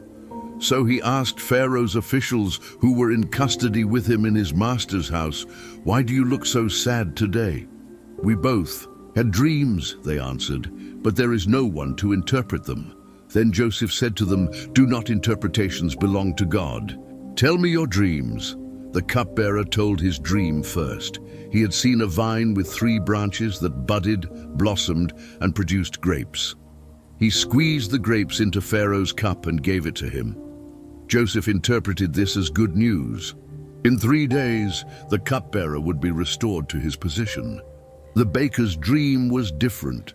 He carried 3 baskets of bread on his head, but birds ate the bread from the top basket. Joseph's interpretation was grim. In 3 days, the baker would be executed. Both interpretations came true exactly as Joseph predicted. Genesis 40:20-22 confirms, "Now the 3rd day was Pharaoh's birthday, and he gave a feast for all his officials. He lifted up the heads of the chief cupbearer and the chief baker in the presence of his officials. He restored the chief cupbearer to his position, so that he once again put the cup into Pharaoh's hand. But he impaled the chief baker, just as Joseph had said to them in his interpretation." Before the cupbearer left prison, Joseph made a request. Genesis 40:14-15 records his plea. "But when all goes well with you, remember me and show me kindness. Mention me to Pharaoh and get me out of this prison. I was forcibly carried off from the land of the Hebrews, and even here I have done nothing to deserve being put in a dungeon." But Genesis 40:23 tells us the disappointing result. The chief cupbearer, however, did not remember Joseph. He forgot him. Joseph remained in prison for 2 more years, forgotten by the man whose life he had saved through interpretation. 2 years later, Pharaoh himself had troubling dreams that none of his wise men could interpret. In his first dream, 7 fat cows were devoured by 7 lean cows. In his second dream, 7 healthy heads of grain were swallowed by 7 thin heads of grain. Finally, the cupbearer remembered Joseph. Genesis 41:9-13 shows his testimony to Pharaoh. Then the chief cupbearer said to Pharaoh, "Today I am reminded of my shortcomings. Pharaoh was once angry with his servants, and he imprisoned me and the chief baker in the house of the captain of the guard. Each of us had a dream the same night, and each dream had a meaning of its own. Now a young Hebrew was there with us, a servant of the captain of the guard. We told him our dreams, and he interpreted them for us, giving each man the interpretation of his dream. And things turned out exactly as he interpreted them to us." Pharaoh immediately summoned Joseph from prison. After quickly shaving and changing clothes, Joseph stood before the most powerful man in Egypt. Genesis 41:15-16 records their conversation. Pharaoh said to Joseph, "I had a dream, and no one can interpret it. But I have heard it said of you that when you hear a dream, you can interpret it. I cannot do it, Joseph replied to Pharaoh, but God will give Pharaoh the answer he desires. Even in this moment of opportunity, Joseph gave credit to God rather than claiming the ability for himself. After hearing both dreams, Joseph provided the interpretation. The dreams of Pharaoh are one and the same. God has revealed to Pharaoh what he is about to do. The 7 good cows are 7 years, and the 7 good heads of grain are 7 years. It is one and the same dream. The 7 lean, ugly cows that came up afterward are 7 years, and so are the 7 worthless heads of grain scorched by the east wind. They are 7 years of famine. Joseph explained that Egypt would experience 7 years of abundance followed by 7 years of severe famine, but he didn't stop with interpretation. He also provided a solution. Genesis 41:33-36 records his recommendation. And now let Pharaoh look for a discerning and wise man and put him in charge of the land of Egypt. Let Pharaoh appoint commissioners over the land to take 1/5 of the harvest of Egypt during the 7 years of abundance. They should collect all the food of these good years that are coming and store up the grain under the authority of Pharaoh to be kept in the cities for food. This food should be held in reserve for the country, to be used during the 7 years of famine that will come upon Egypt, so that the country may not be ruined by the famine. Pharaoh was so impressed with Joseph's wisdom that he immediately appointed him as his second in command. Genesis 41:39-41 describes this dramatic promotion. Then Pharaoh said to Joseph, "Since God has made all this known to you, there is no one so discerning and wise as you. You shall be in charge of my palace, and all my people are to submit to your orders. Only with respect to the throne will I be greater than you." So Pharaoh said to Joseph, "I hereby put you in charge of the whole land of Egypt." In a single day, Joseph went from prisoner to prime minister. Pharaoh gave him his signet ring, fine linen clothes, a gold chain, and his own chariot. At age 30, the Hebrew slave became the most powerful man in Egypt after Pharaoh himself. During the 7 years of abundance, Joseph efficiently organized the collection and storage of grain throughout Egypt. Genesis 41:47-49 describes the incredible harvest. During the 7 years of abundance, the land produced plentifully. Joseph collected all the food produced in those 7 years of abundance in Egypt and stored it in the cities. In each city, he put the food grown in the fields surrounding it. Joseph stored up huge quantities of grain like the sand of the sea. It was so much that he stopped keeping records because it was beyond measure. During this prosperous time, Joseph married Asenath, daughter of an Egyptian priest, and had 2 sons. Genesis 41:50-52 tells us about his family. Before the years of famine came, 2 sons were born to Joseph by Asenath, daughter of Potiphar, priest of On. Joseph named his firstborn Manasseh and said, "It is because God has made me forget all my trouble and all my father's household." The second son he named Ephraim and said, "It is because God has made me fruitful in the land of my suffering." The names reflected Joseph's emotional journey. Manasseh meant causing to forget. God had helped him move past the pain of his brother's betrayal. Ephraim meant fruitful. God had blessed him abundantly even in a foreign land. When the 7 years of abundance ended, the famine began exactly as Joseph had predicted. Genesis 41:54-57 describes its severity. And the 7 years of famine began just as Joseph had said. There was famine in all the other lands, but in the whole land of Egypt there was food. When all Egypt began to feel the famine, the people cried to Pharaoh for food. Then Pharaoh told all the Egyptians, "Go to Joseph and do what he tells you." When the famine had spread over the whole country, Joseph opened all the storehouses and sold grain to the Egyptians, for the famine was severe throughout Egypt. And all the world came to Egypt to buy grain from Joseph, because the famine was severe everywhere. The famine wasn't limited to Egypt. It affected all the surrounding regions, including Canaan, where Jacob and his sons lived. Egypt became the only source of food for survival. When Jacob heard that there was grain available in Egypt, he sent 10 of his sons to buy food, keeping only Benjamin at home because he was afraid something might happen to Rachel's other son. Genesis 42:3-6 describes their arrival. Then 10 of Joseph's brothers went down to buy grain from Egypt. But Jacob did not send Benjamin, Joseph's brother, with the others, because he was afraid that harm might come to him. So Israel's sons were among those who went to buy grain, for there was famine in the land of Canaan too. Now Joseph was the governor of the land, the person who sold grain to all its people. So when Joseph's brothers arrived, they bowed down to him with their faces to the ground. The moment Joseph had dreamed about as a 17-year-old boy had finally come true. His brothers were bowing down to him, but they didn't recognize him. 20 years had passed. He was dressed as an Egyptian official, and they thought he was dead. Joseph recognized them immediately, but decided to test them before revealing his identity. Genesis 42:7-9 shows his strategy. Although Joseph recognized his brothers, he pretended to be a stranger and spoke harshly to them. "Where do you come from?" he asked. "From the land of Canaan," they replied, "to buy food." Then Joseph remembered his dreams about them and said to them, "You are spies. You have come to see where our land is unprotected."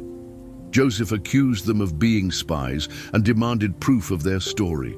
He insisted that one brother return home to bring Benjamin, while the others remained in prison. After 3 days, he modified his demand. One brother would stay in prison while the others returned home with grain, but they must bring Benjamin back to prove their honesty. The brothers were terrified and began talking among themselves in Hebrew, not knowing that Joseph could understand them. Genesis 42:21-22 records their guilty conversation. They said to one another, "Surely we are being punished because of our brother. We saw how distressed he was when he pleaded with us for his life, but we would not listen. That's why this distress has come on us." Reuben replied, "Didn't I tell you not to sin against the boy? But you wouldn't listen. Now we must give an accounting for his blood." Hearing his brothers express remorse for what they had done to him, Joseph had to turn away to weep. Their guilt had haunted them for 20 years.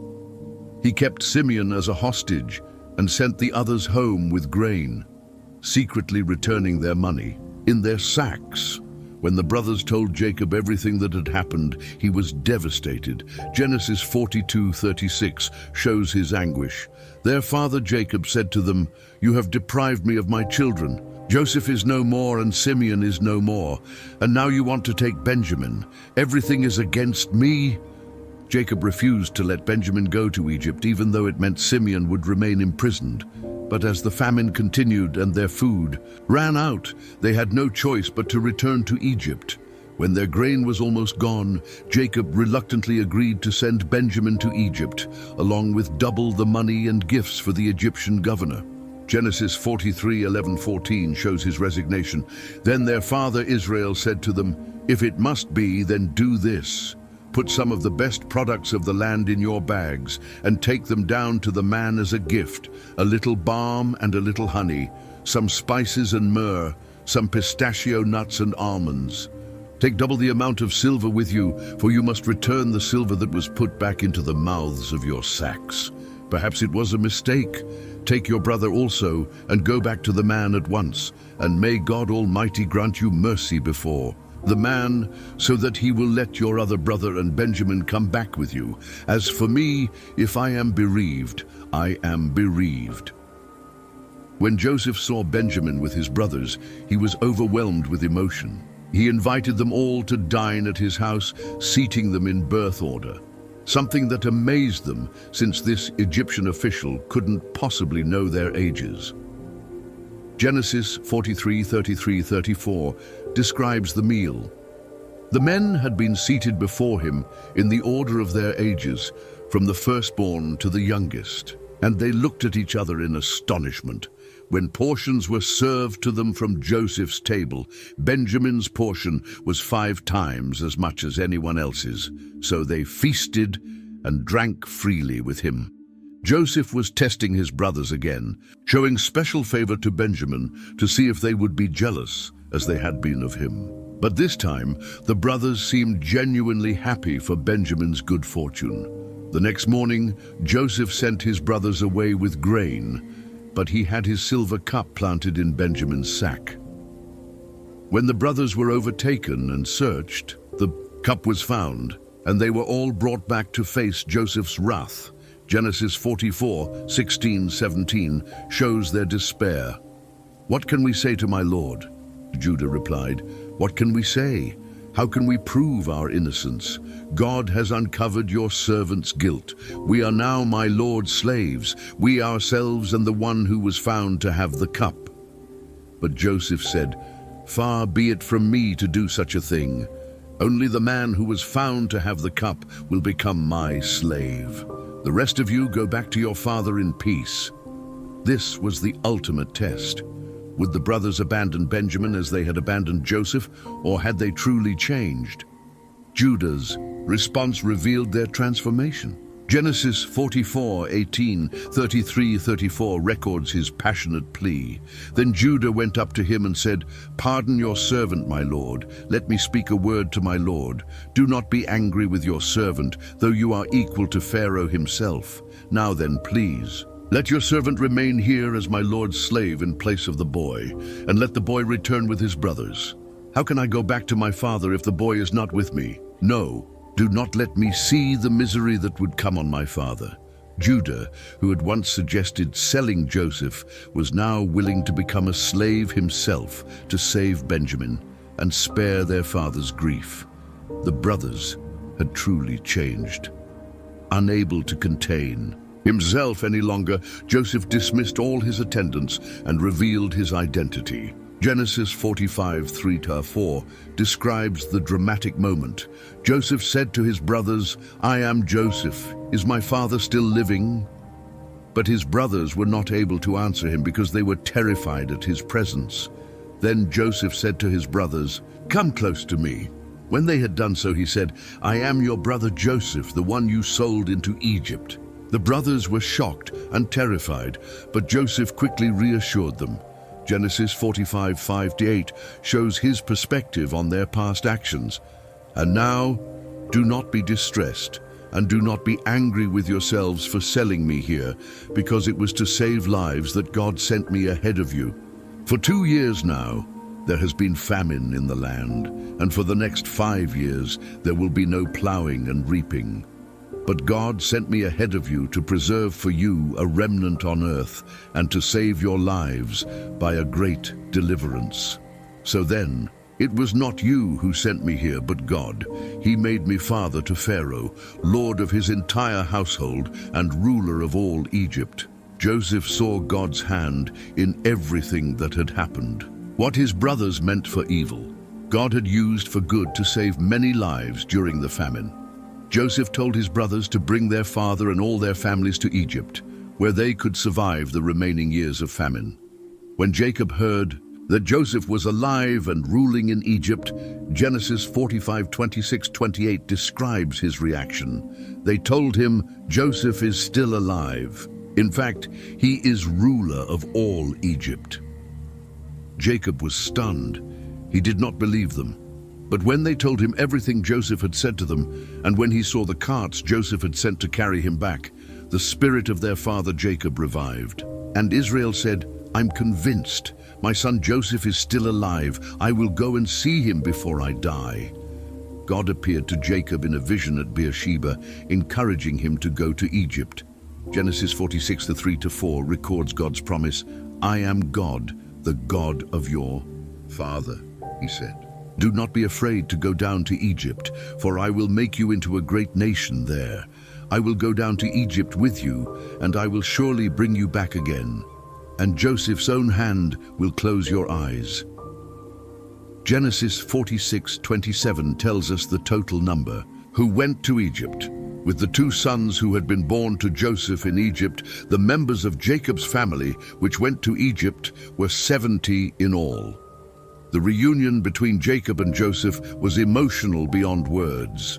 Genesis 46:29-30 describes the moment.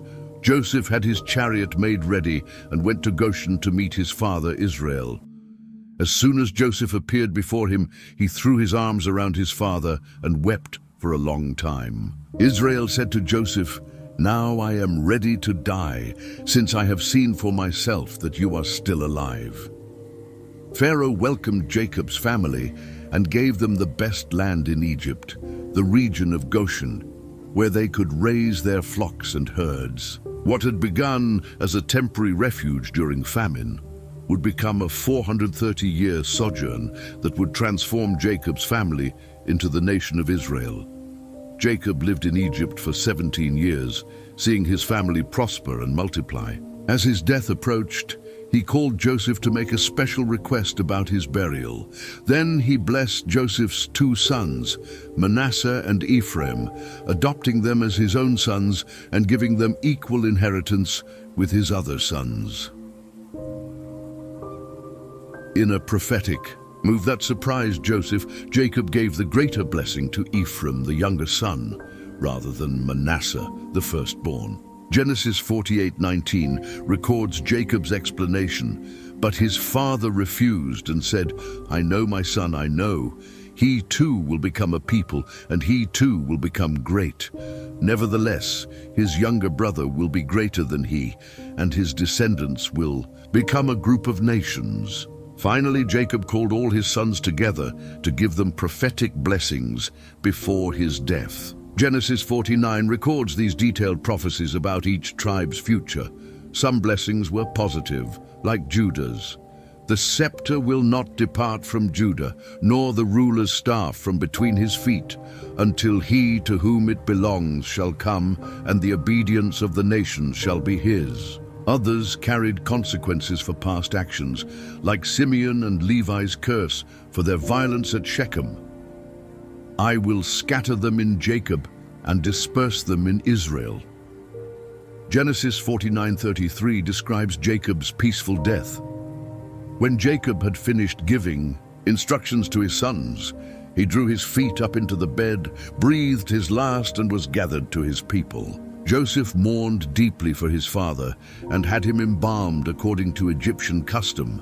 With Pharaoh's permission, he took Jacob's body back to Canaan to be buried in the cave of Machpelah with Abraham, Isaac, and their wives. After Jacob's death, Joseph's brothers worried that he might finally take revenge on them. Genesis 50:15 shows their fear. When Joseph's brothers saw that their father was dead, they said, "What if Joseph holds a grudge against us and pays us back for all the wrongs we did to him?" But Joseph's response revealed the depth of his forgiveness and spiritual maturity. Genesis 50:19-21 records his famous words, "But Joseph said to them, 'Don't be afraid. Am I in the place of God? You intended to harm me, but God intended it for good to accomplish what is now being done, the saving of many lives. So then, don't be afraid. I will provide for you and your children.' And he reassured them and spoke kindly to them." Joseph lived to be 110 years old, seeing his great-great-grandchildren. Before his death, Genesis 50:24-25 tells us his final words to his brothers.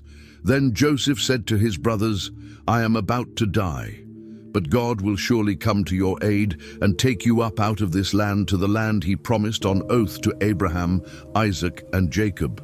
And Joseph made the Israelites swear an oath and said, 'God will surely come to your aid, and then you must carry my bones up from this place.'"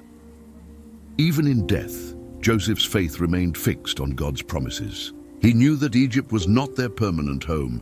God would eventually bring his people back to the promised land. Genesis 50:26 concludes the book with Joseph's death.